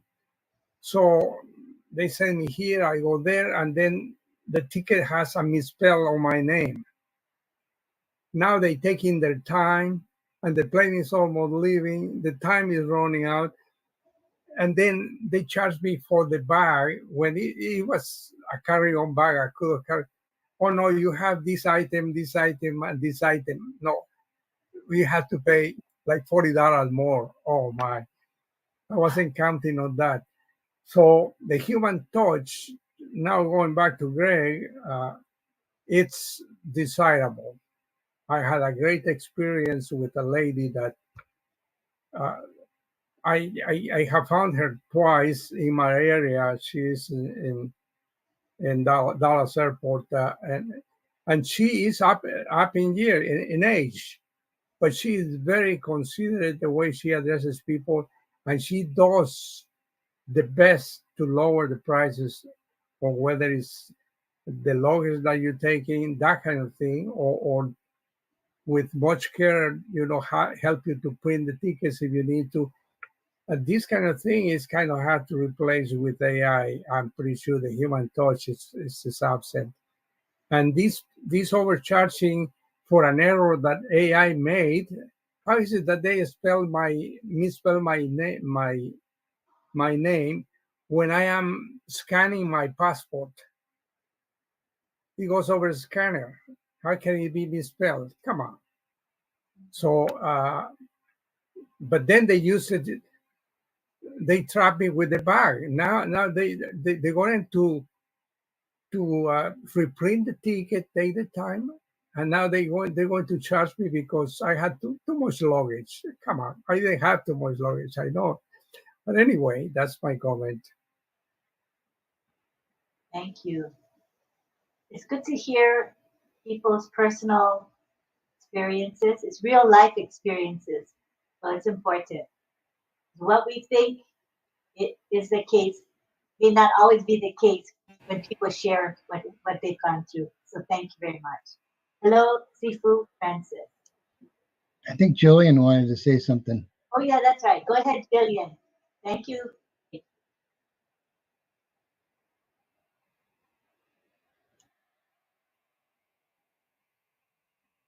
Oh, for some reason we can't hear you, although you are unmuted. You may want to refresh. Refresh.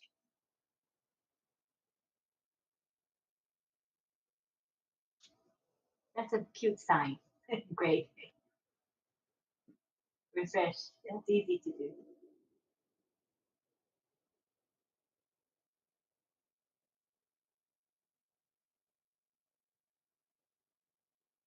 Okay, she's coming back, I think.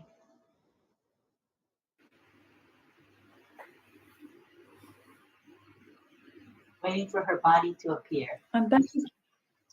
There you I'm go. back again. Can hear you now. Oh, yeah. Seems like this refresh works a few times. Yes. Yeah. I just thought. Can you? Sorry. Go ahead. Am I audible now? Yes, you are. Oh, good. Yeah. I just had another thought about AI in travel and tourism, and that it also. The good part is that it can recommend tourist spots for travellers, and also shopping destinations. It also provides booking links, images, and city maps. So it's making the overall global travel experience seamless. And the AI with travel too at the airports, they're using the facial recognition AI, which is employed. People check into the airport and hotels. So this is really enhancing the security, and it's really streamlining the boarding process, which all makes the travel experience a lot. It's really helping the travelers and customers with their travel experience.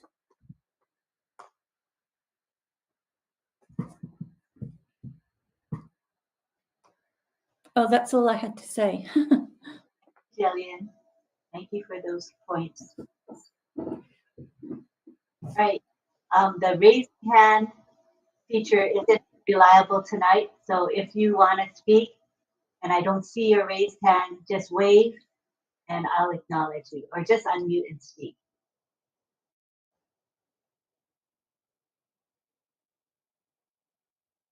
Does anybody have their hand raised? I wanted to welcome Francis. Did you saw him on the panel? I think Chris has his hand up. Oh, Chris is on. Morning. Good morning. Let Chris talk first. Hi, Francis. Hi, Chris. I'm just beta testing the raised hand against our banner. Go ahead, Francis. Welcome. I can't aim to just want to check with you whether our booking for Clark Air Base is going on or not. Our second get together. Oh. When is that? We have to ask AI. Yeah. The sooner we can use booking, the better. keep the money in our own businesses. You know what I'm saying? Rather than giving it away to some external company, it'd be nice when we can use booking. It'd be great. Can I say something? Yes, of course. I think there is also whatever comment we put in tonight or today have also encompassed or included some of the disappointment that we are having, whether with our traveling experience or with our own software in ONPASSIVE. Sometimes we need to be very sensitive when we say something, because some booking software works very well, some is terrible, like what Chris have experienced, and I have experienced just last week, right? And when we have upgraded our room to the club level, which because my daughter says she prefer to eat in-house, in the room in-house, so we thought maybe to just upgrade to the clubhouse, we get free breakfast.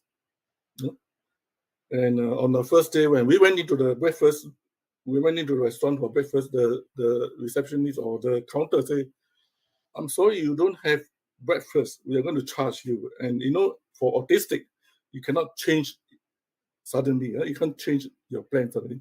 So immediately I say it's okay, and my daughter stared at me. No, it's okay. Let's go and eat. And I say, and I asked my son. I say, "Did our booking when like this? The two breakfast is free?" He say, "Yeah." He said, "But they charge us for the breakfast." So I do not have any problem with that, because I travel many times, and all this hiccup happen. That's that people who are next to you, you need to be more priority to take care than the money that you are going to spend, because the whole trip may get haywire. Because my daughter is autistic, so if the thing blow out and she get meltdown, I will have more problem, and everybody in the room will have more problem.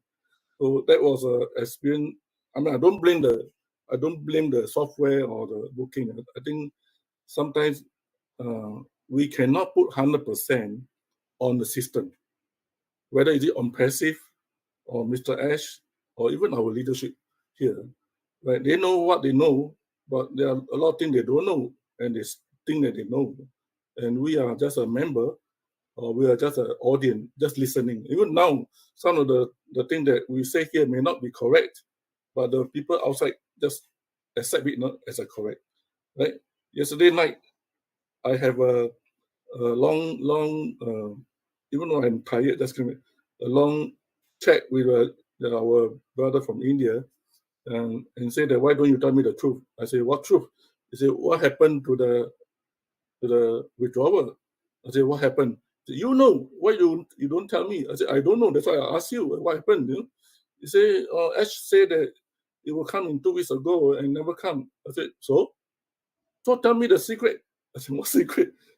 And then he said, "Why are you doing webinar and you are being paid by Ash and you don't tell her the secret?" You see how people that jump to the conclusion that he think that I am paid by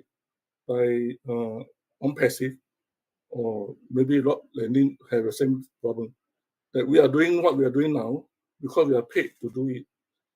No, this is a public meeting. I will tell you that if recorded, we are not paid. We are here because of our passion for you all, for humanity, for the love of ONPASSIVE. We are here. Even though we know that the system or ONPASSIVE is not ready yet. But we're here to give you the positive vibe, to give you some skill set to learn, so that we can move on with our skill set, can do other things while we are waiting. That's what we're doing, right? So there will be human error in software, in ONPASSIVE, in leadership. Let us step back. Actually, ONPASSIVE do not owe us anything. we are here to build our characters, our personality, and to be ready for that day to come. ONPASSIVE do not owe us anything, you know. Well, we had to take responsibility to equip ourselves to learn what we can learn from each other, you know, from this morning or evening session in RobLynn Live or other webinar. You know. So we are here, you know, like many of you have now started to come and help to teach, you know, like Mel, Brother Greg, and others. So we are here to help. Don't jump to the conclusion that because people are. The last time I heard in RobLynn Live, people are telling me why you throw the word was used. Why you throw the super sticker into RobLynn Live? You don't need to support. You know? So that's my business. You know. Why you use the word throw? You know, when we want to support someone. You know. So if you are ONPASSIVE and make this sort of statement, I am very concerned that you agree with the statement that 𝗬𝗺𝘁𝗶𝗲𝘀 said. We are here to help humanity. If your heart is not linked, or if your heart is not benchmarked to humanity, then I'm very concerned. Why are we attending session here in and out? Just because of the delay of Apple, and every perspective went to the drain. You know, just because of Apple, and you have not even understand what Apple will take, how long it will take to meet your dream. Many of us will not understand. Tomorrow the Apple may come, but it may not meet your dream yet. You will still need to move on.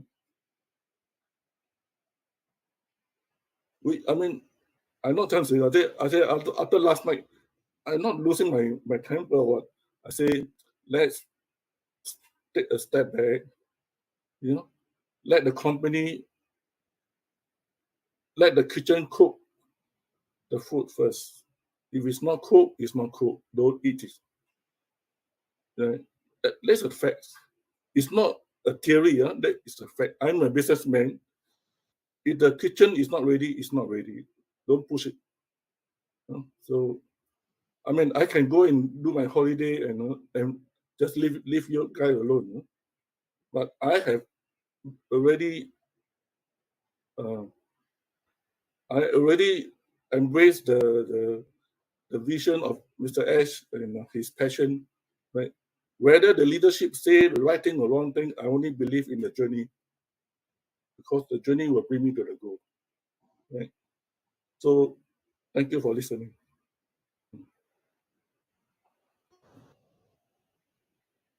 That was very thoughtful, and there was a lot of wise information in there, lots of wisdom. Go ahead, Greg. No, I was just going to say that was very, that's exactly right on, and amen to that. And, you know, it's not about all of us here today. Sure, we all have our needs, maybe financially, and we all are going to make money eventually. But it's for me, it hasn't been about that. I've been paid over and over and over just because of each one of you that are here tonight. And that is worth more than I'll ever make with ONPASSIVE. And that's the most important thing to me. Of course, we could use extra because I want to help others. And it is about lifting up humanity.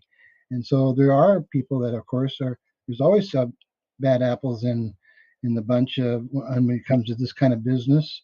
And some people don't understand what it's really all about, and they only have their eyes focused on one thing, and that's themselves and their money. And it's the love of money that's evil. It's not the root.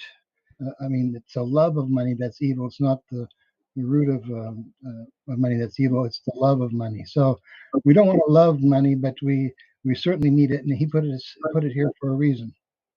So, and we can do, and by our support that we do, even tonight, by the support that we have here, this only builds us up and helps us to survive the way we look at it as far as survival is concerned. I look at one thing that was a blessing, as much as it wasn't for many people in this world, and that was when the COVID-19 hit this world.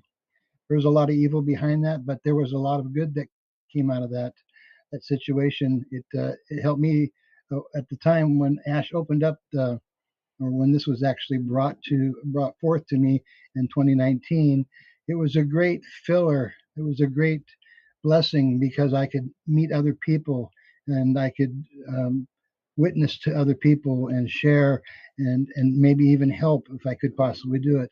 And so as we've gone on with the RobLynn live show, I can see other people that are like us. We care about each other and we want to help each other if we can. So that's the key, and that's worth more than anything you'll ever have. And there's people like Francis and Chris, everybody here. You all know what I'm talking about, and that's really important. And if we can help, then we're going to do it. And I like that, and that's a great pay. I sometimes I wish I could be here on time and do things, but the time differences are so different. It's so difficult. So I miss a lot of being here in the beginning of the show. This is a great show, and I had told Lynn this a good year ago. We had talked on the phone, and you had said that you told me some of the problems and some of the things you were facing, and I understand that, and I prayed about that.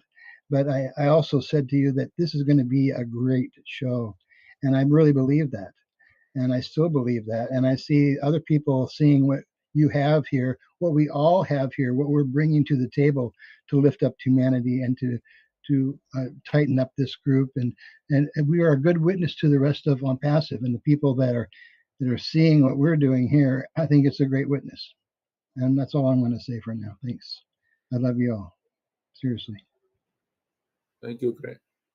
Thank you.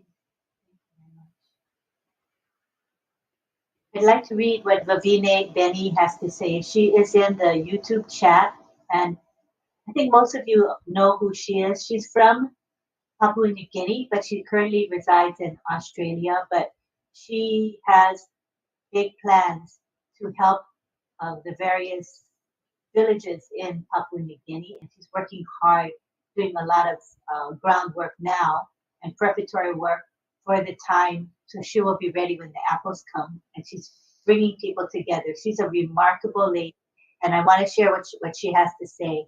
She said,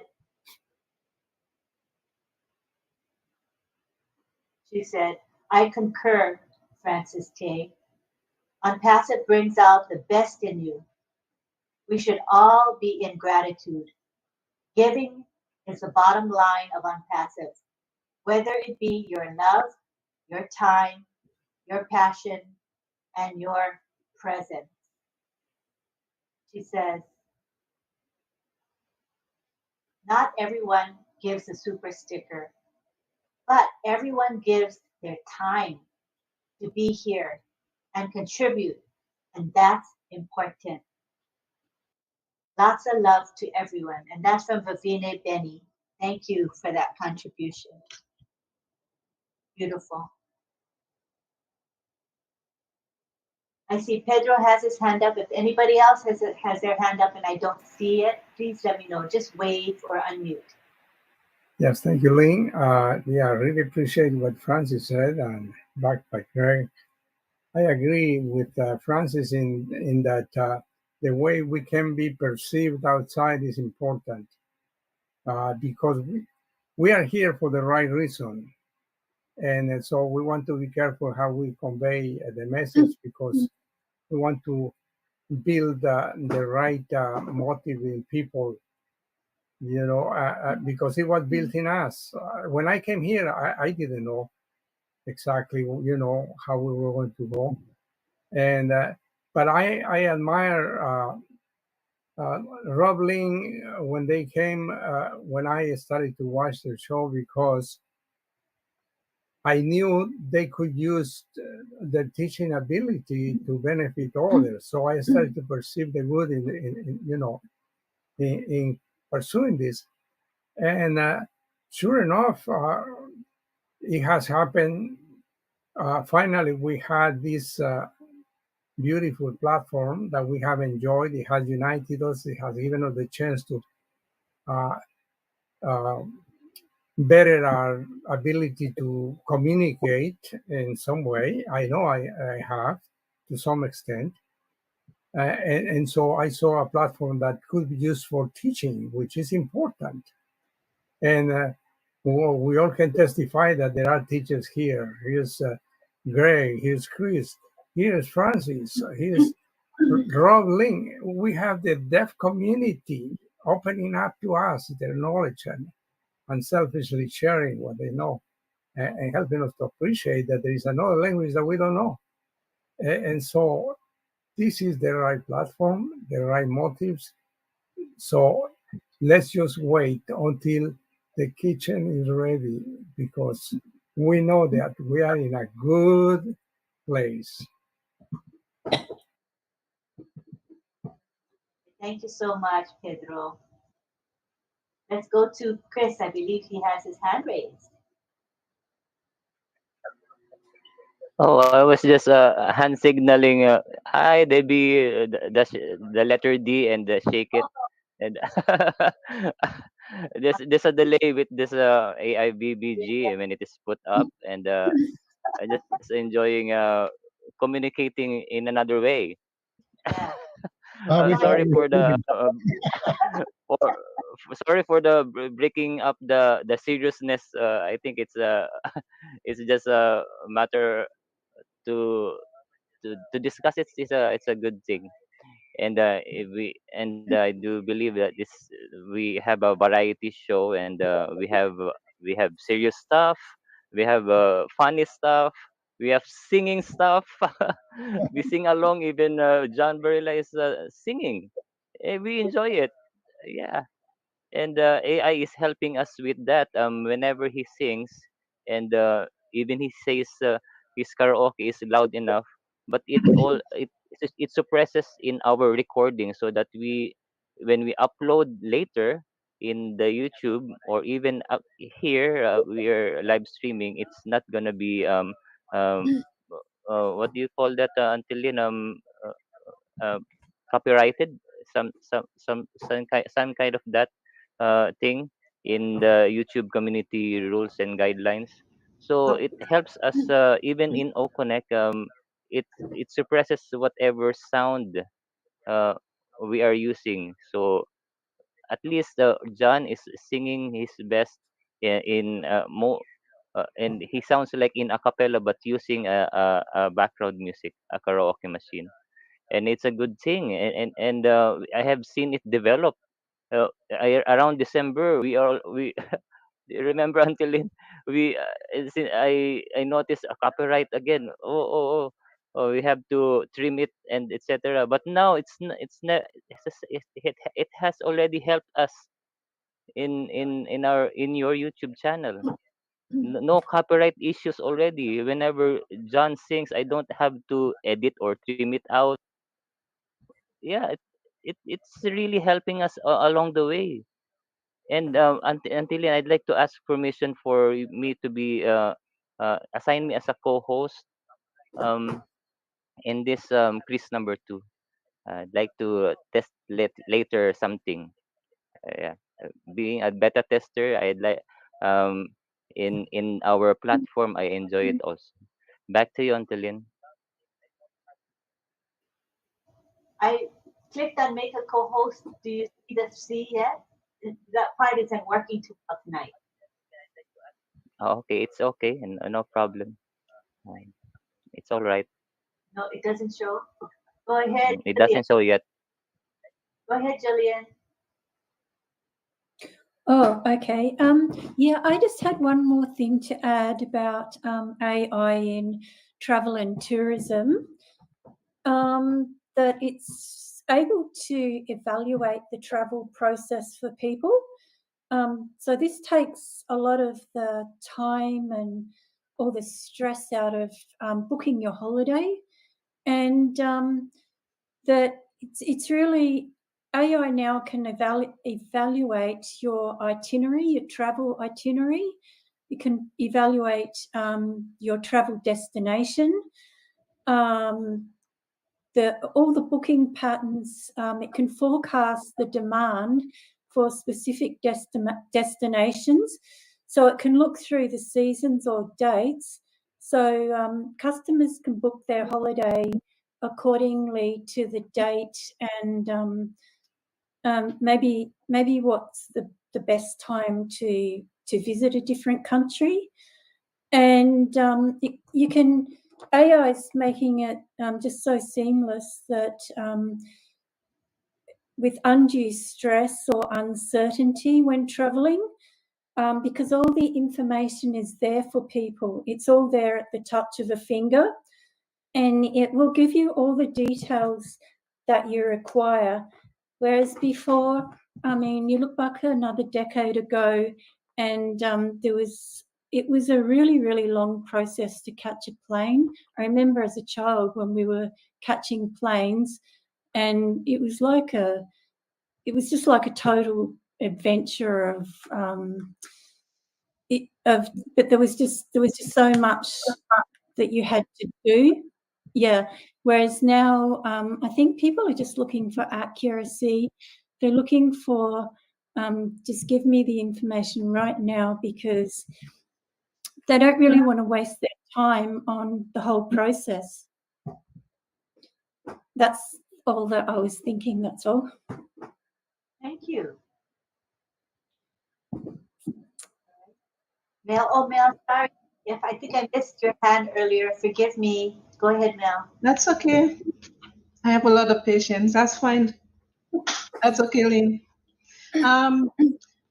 Like booking travel, there's lots of ways people can be more comfortable when you're booking online.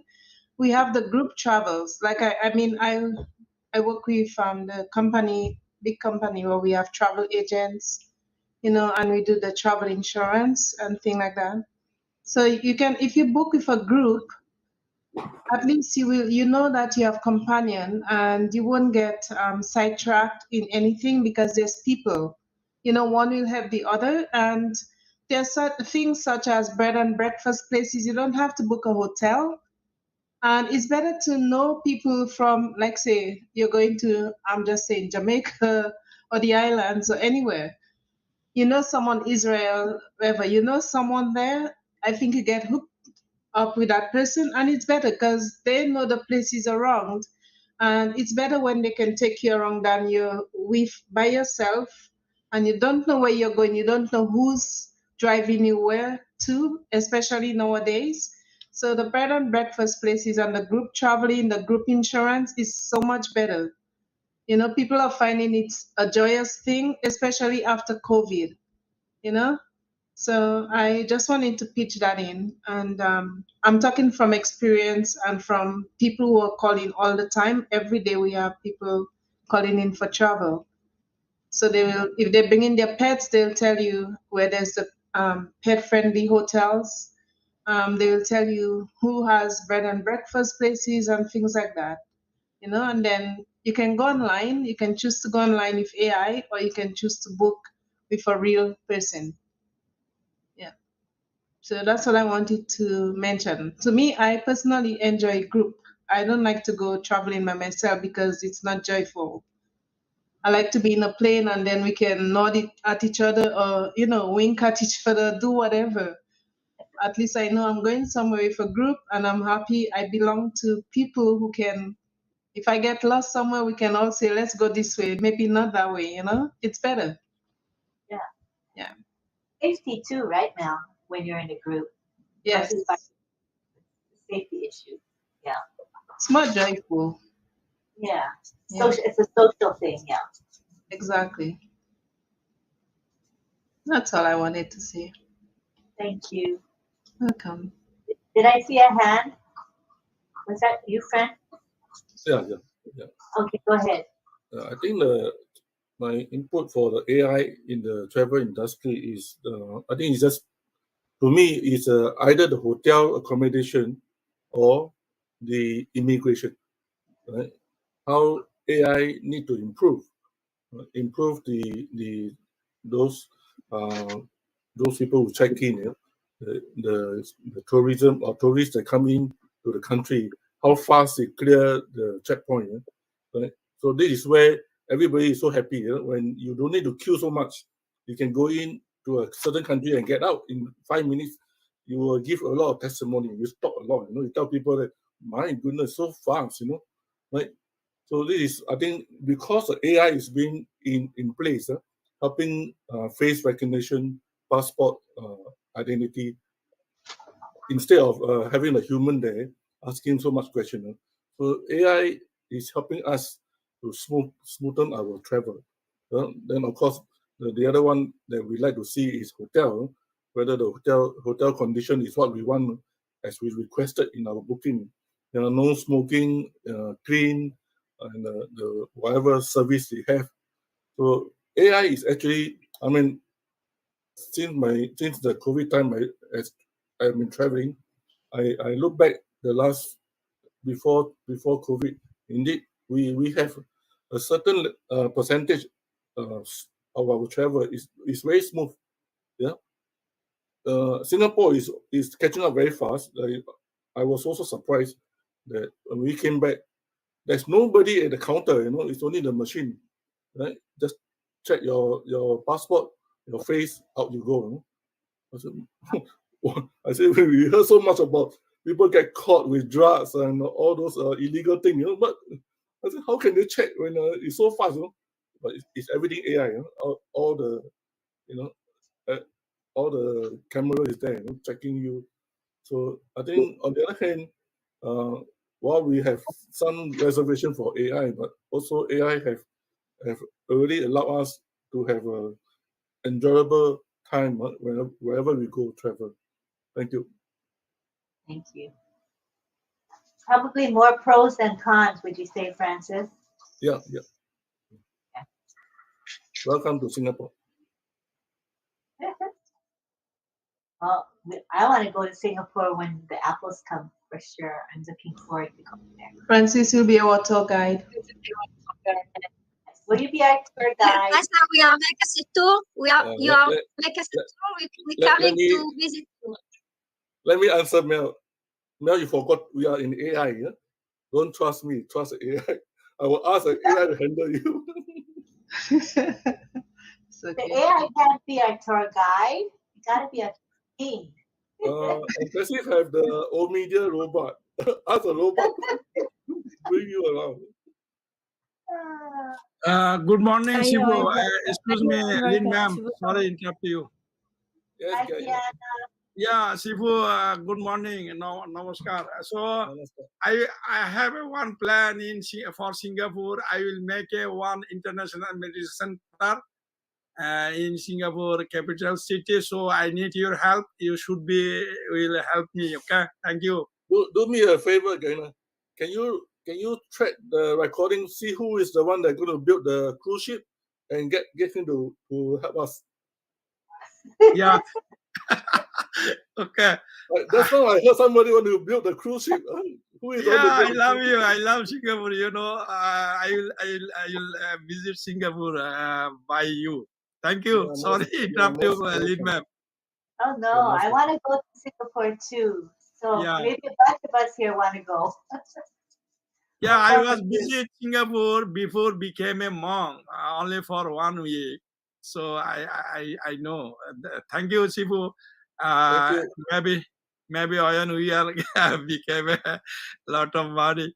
I have a lot of plan for work. We will do the humanity, uplifting humanity. Thank you. Sorry, ma'am. Yeah. Thank you. Love you all. That's good. By the way, I got also a good news there. Our hand carry luggage to the airport was because my daughter say check in, so we want to check in, and because we are under the weight, I think it's 20 kilo. So we want to check in, and the guy do not allow us to check in. So we say if we don't check in, some of the thing that we have in the bag will be illegal, because like your nail cutter, your shaver, all this, or the cream. So he said, if you want to check in, we will need to pay for the luggage. So of course, I don't want to change everything that my daughter wants. So I said, I will pay for it. Then they give me a receipt. I mean, not receipt, an invoice. Asked me to go to the other counter to pay. So we went there to the counter with the receipt. And the guy looked at the receipt. Are you going to pay for this? Yeah.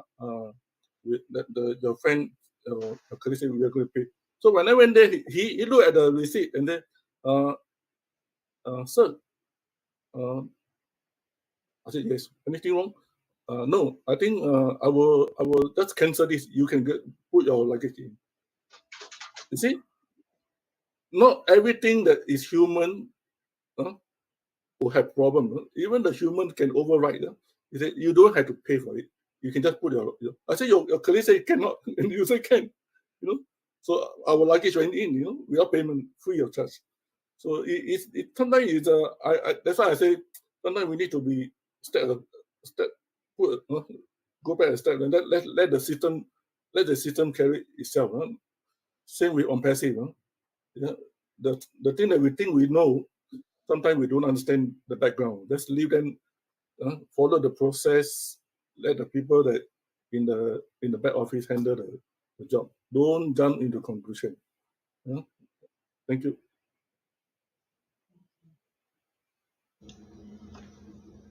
Anybody else want to talk? You, Carmela? Does that mean you want to talk?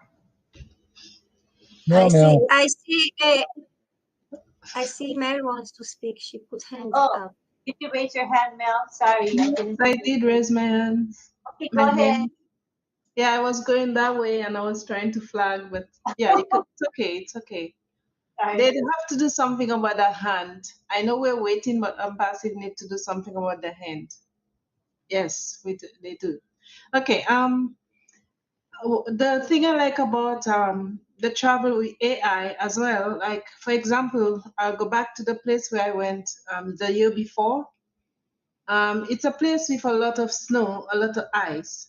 So we boarded the plane, and I mean, it's a good sized plane, and everybody's sitting on board, and we had to wait about maybe an hour and a half for them to de-ice the plane.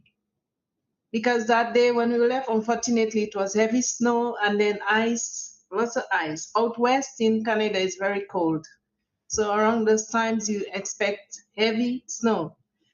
So we sat on the plane for a long time and we watched. It was cool to watch. It's AI doing that, to watch how I think there's a heater type of thing. I'm not sure what the name is, but then we watch how the ice started melting down, melting down until everything, and they keep announcing to passengers, to us, it will be so many more minutes because of the delay, because of the de-icing.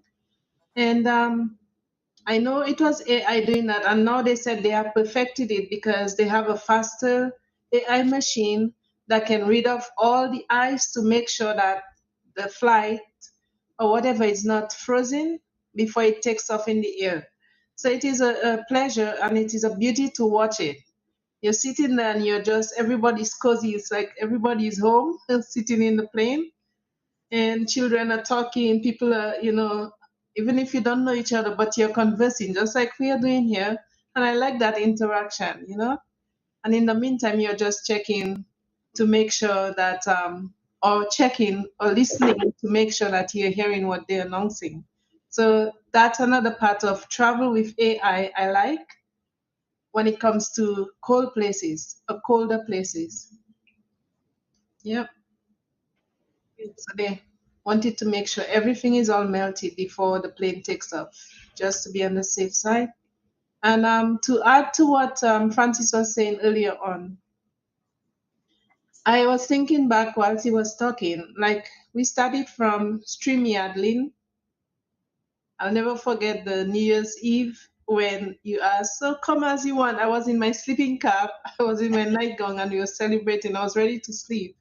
And I was so anxious for me to get on. So I keep trying and trying. You told me, Mel, I sent you the link through Messenger. So I tried. I get on, and then the green, whatever you call it, that green thing, whatever you call it, the green screen wasn't working for me because my first time at StreamYard, I got on, I started, all of a sudden it dropped me off, and I tried about 3 times. So it started from there. I'm just coming to say how improved it is right now, even if I know we are waiting and I know things are not what we want to see or what we want it to be as yet. However, from there it's streamed onto, what's the other one?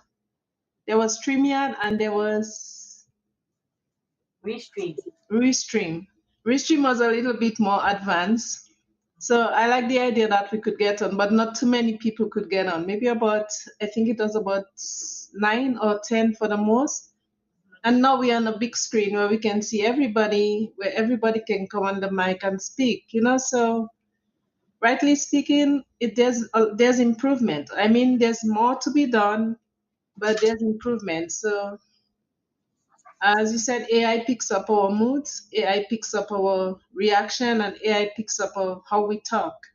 So yeah, we have to be careful what we say about, you know, the company. It's a company that we're not doing the actual work, but we are all helping to build it. So yes, I just wanted to say that there's big improvements. Knowing that or seeing that we're on a platform of our own, and we're able to come in and socialize, and many times, not just once, but many times, that's a big plus. Thank you, Mel. You're welcome. Appreciate your contribution. Let's go now to Chris Tiazung. Yes, Auntie Lynn, no, AI is not reminding us, but I have to remind you that Deb is waiting for the sign language teaching, and we're already over time. So just suggesting. Back to you. Right. Anybody else have last words to say? Say it now. I think we're good. I think we went round the horn and we're good. We're going to have Deb now. She's going to be teaching us. Are you guys ready? All right. Let me put it on focus. Oh, wait. I mean to put it on side. I forgot. Side. There we go.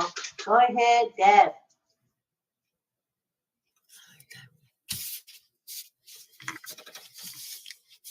Okay, let me put on a side view. There we go. Oh, Pedro, guess what? I've got a paper plane, and it's a special. Want to have competition? Okay.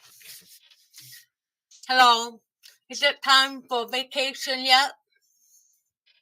That's the time of the year, right? We're gonna do 3 different things.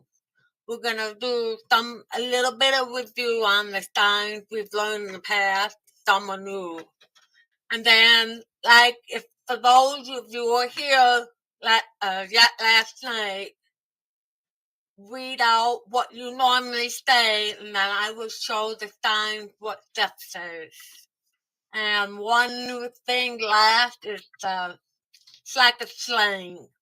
So here we go. Okay, most we're talking about is airplane. Remember that? It's like airplane. Like I love you. Airplane. B for bus. Bus. Car or car. Train. 2 fingers on the train track. Train. Ship.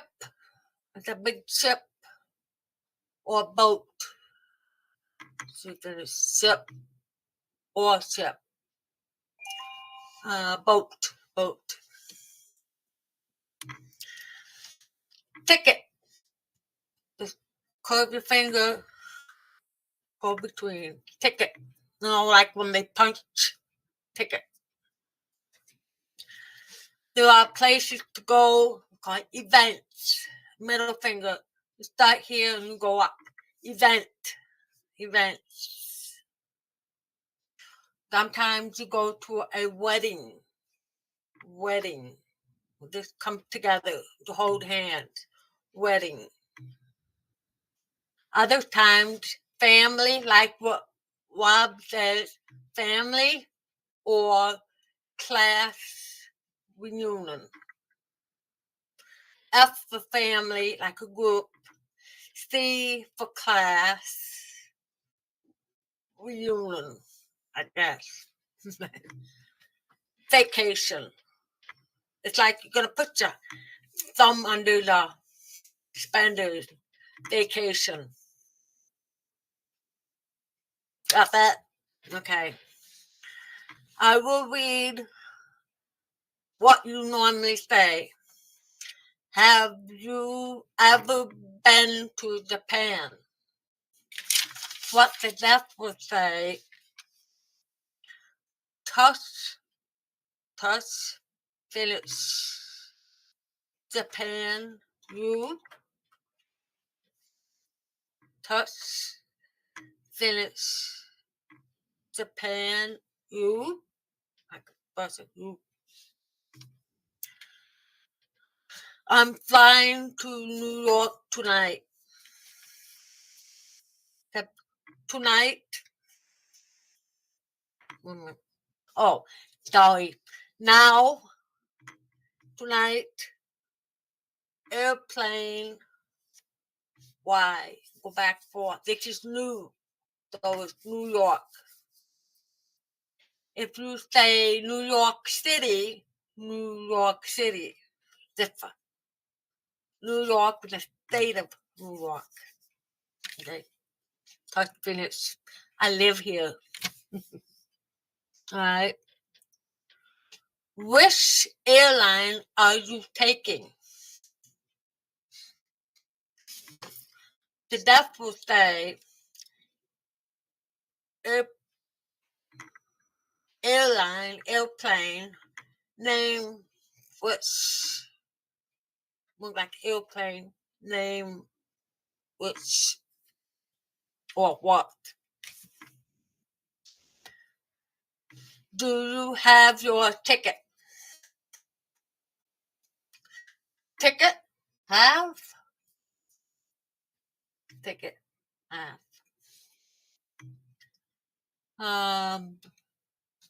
Do you have a car? Car? Okay. Car, have. This is directions. Make a left turn and stop. Left turn, stop. That's how the deaf would say. Left turn, stop. The last one, slow down and make right turn. Slow right turn. It's very simple. Are you ready for the last one? We might use it for the pictures. What's up? Always when the deaf come to the group, they'll say, what's up? Middle finger. What's up? It's bigger than the event. What's up? All in one. Good job.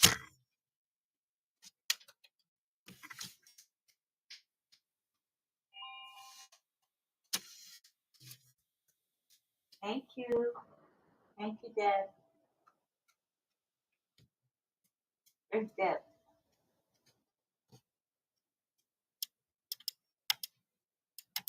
Oops. Oh, are you there? Deb? Where are you? Oh, okay. Thank you. Okay, let's do a group picture if you don't mind, with a sign that you taught. Deb, pick a sign. What's up? We're gonna do what's up. So everybody, this is the handshake. Can you see that? Face it into your chest and brush up. This. What's up? All right. So we'll do this. You see that, Kiana? Are you frozen? I think he's frozen. Okay. Let's do it. 1, 2, 3. Sign. What's up?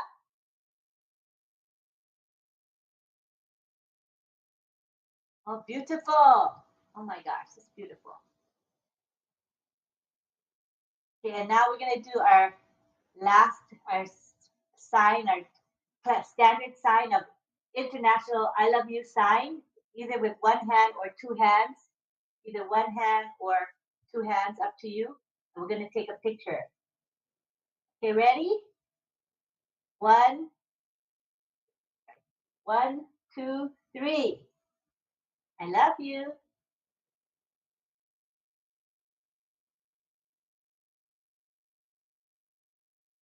Saving. Thank you, everybody.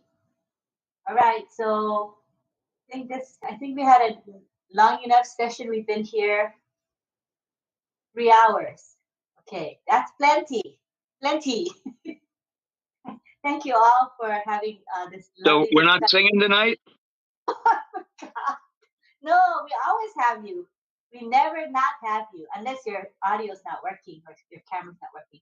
Okay, what? Go ahead, John. Thank you for reminding. Yeah, I was going to go, what? Yeah, so. I'm going to forget. That's Lynn. Go ahead, John. Okay, are we ready? All right. Okay. Yeah. Okay, so this is the third time in about the last 10 days that I'm changing the song because of the situation or something that came up, like the night that Anticipation was perfect, and when I have to sing whatever. So tonight, though, with our little adventure and the way the evening has been interesting, I've decided to switch the song that I was going to sing tonight to a song that I sang before, but I just think it's appropriate. So I'm going to go with, everything's on too. That's amazing. Everything's working. We're going to do for tonight, I think it's appropriate, Let It Be. Let It Be.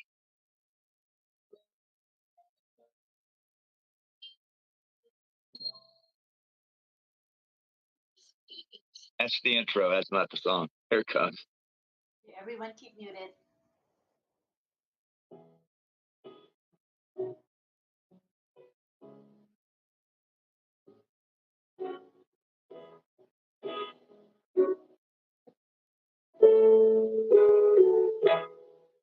When I find myself in times of trouble, Mother Mary comes to me, speaking words of wisdom, let it be. And in my hour of darkness, He is standing right in front of me, speaking words of wisdom, let it be. Let it be. Let it be. Let it be. Let it be. Whisper words of wisdom, let it be. And when the broken-hearted people living in the world agree, there will be an answer, let it be. Through they may be parted, there is still a chance that they will see. There will be an answer, let it be. Ah, let it be. Let it be. Let it be. Let it be. Whisper words of wisdom, let it be. Let it be. Let it be. Let it be. Let it be. Whisper words of wisdom, let it be.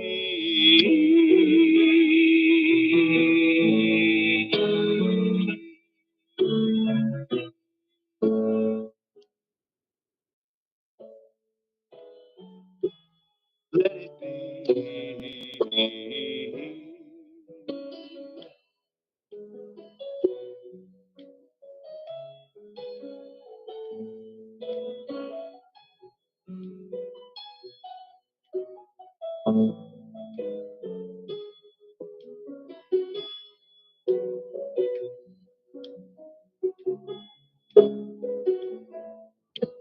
Speaking words of wisdom, let it be. Oh, let it be. Let it be. Let it be. Let it be. Whisper words of wisdom, let it be. And when the night is cloudy, there is still a light that shines on me. Shine till tomorrow, let it be. I'll wake up to the sound of music. Mother Mary comes to me, speaking words of wisdom. Let it be. Oh, let it be. Let it be. Let it be. Oh, let it be. There will be an answer. Let it be. Oh, let it be. Let it be. Let it be. Oh, let it be. There will be an answer. Let it be. Let it be. Let it be. Let it be. Oh, please let it be. Whisper words of wisdom. Let it be.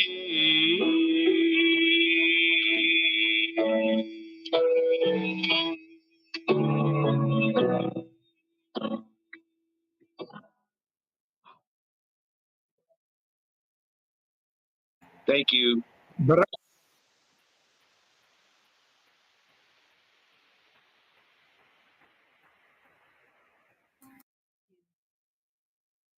That was beautiful and very fitting, and a good way to just heal. Thank you, John. Okay, go ahead, Pedro wants to say a few words. Go ahead, Pedro. Yeah, thank you, John. Yeah, very difficult song to sing. I mean, you did marvelous.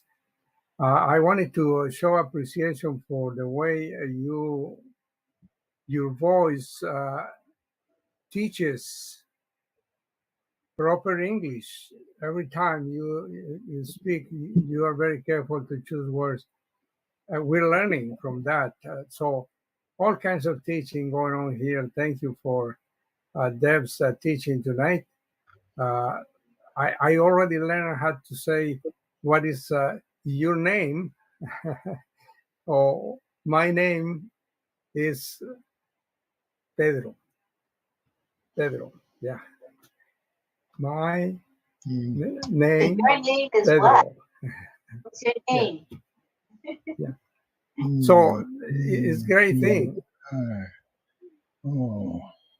When I say your name, Pedro, spell your name. You say my name. Yeah. Pedro. My name Pedro. Oh, Okay. very nice. Yay. Not bad. And it's good to learn how to ask your name. You say, what name? Your name is your name what? Your name what? Okay, that's excellent. The format is excellent. Very simple. So great teaching. Appreciate everything that is relates with teaching, because if we didn't have this platform, we would be missing so much. Thank you. Thank you. All right. Anyone else going to speak a couple words before we end? We're good? Lots of people thanking for the song. I just want to thank John for that song. This is a song that's meaningful. I always love that song. It's a song that you can sing, like it's a peaceful song. It's the right song theme for tonight. Really, John. Thank you. Thank you.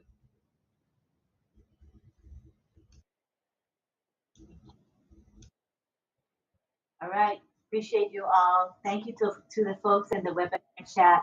Beautiful chat happening while we were speaking. People were chatting in text, so that was nice. Also in YouTube, I want to say lots of love in our YouTube chat as well. So we appreciate everybody for being here tonight. Started off a little rough, but I think we got back on track, able to see it through well. So I appreciate each and every one of you. let's stand in unity in being loving, being kind, being tolerant, and just, I don't know, that's what Unpassivians are. We're a special group, and I want to keep our webinar very positive and loving and embracing. And I think we've done a good job so far, and we want to continue that way. So thank you again.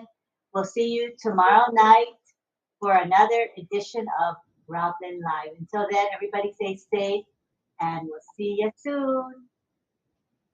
Thank you, Lynn. Thank you, Thanks for the everybody. song, John. That's an all-time Beatles classic. Good night. Good night, everybody. We've had a lot of them. Good night. See you tomorrow. I'll see you in a little while. Good Fred. night, Good Francis. Good night. Good morning. Have a nice day. Good night, Greg. Good Good night. night, Carmen. Good night. Good night, Mel.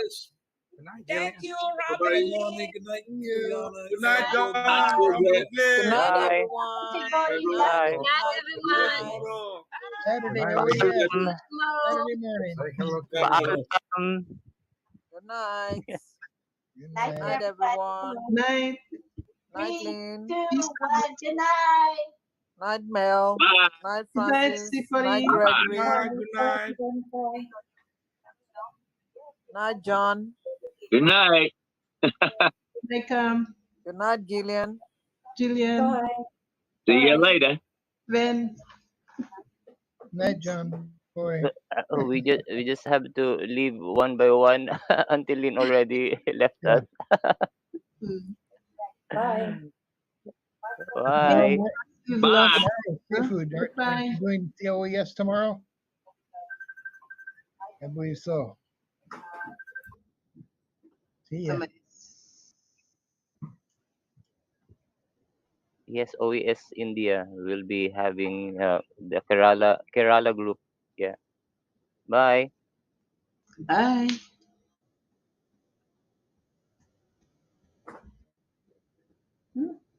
Okay, I'm gonna leave. Bye Stop bye. the recording. Can't like last night. Yeah. Bye, Jillian. Bye. Bye everyone. Just leave one by one. Yeah. Good We're night. I'm gonna still be running the Now the recording. live show is on. We can just exit ourselves. Yes, one by one. Thank you, Bye. Chris. Do we just exit? Welcome. Yes, just exit. Yeah, exit ourselves. Okay. Bye.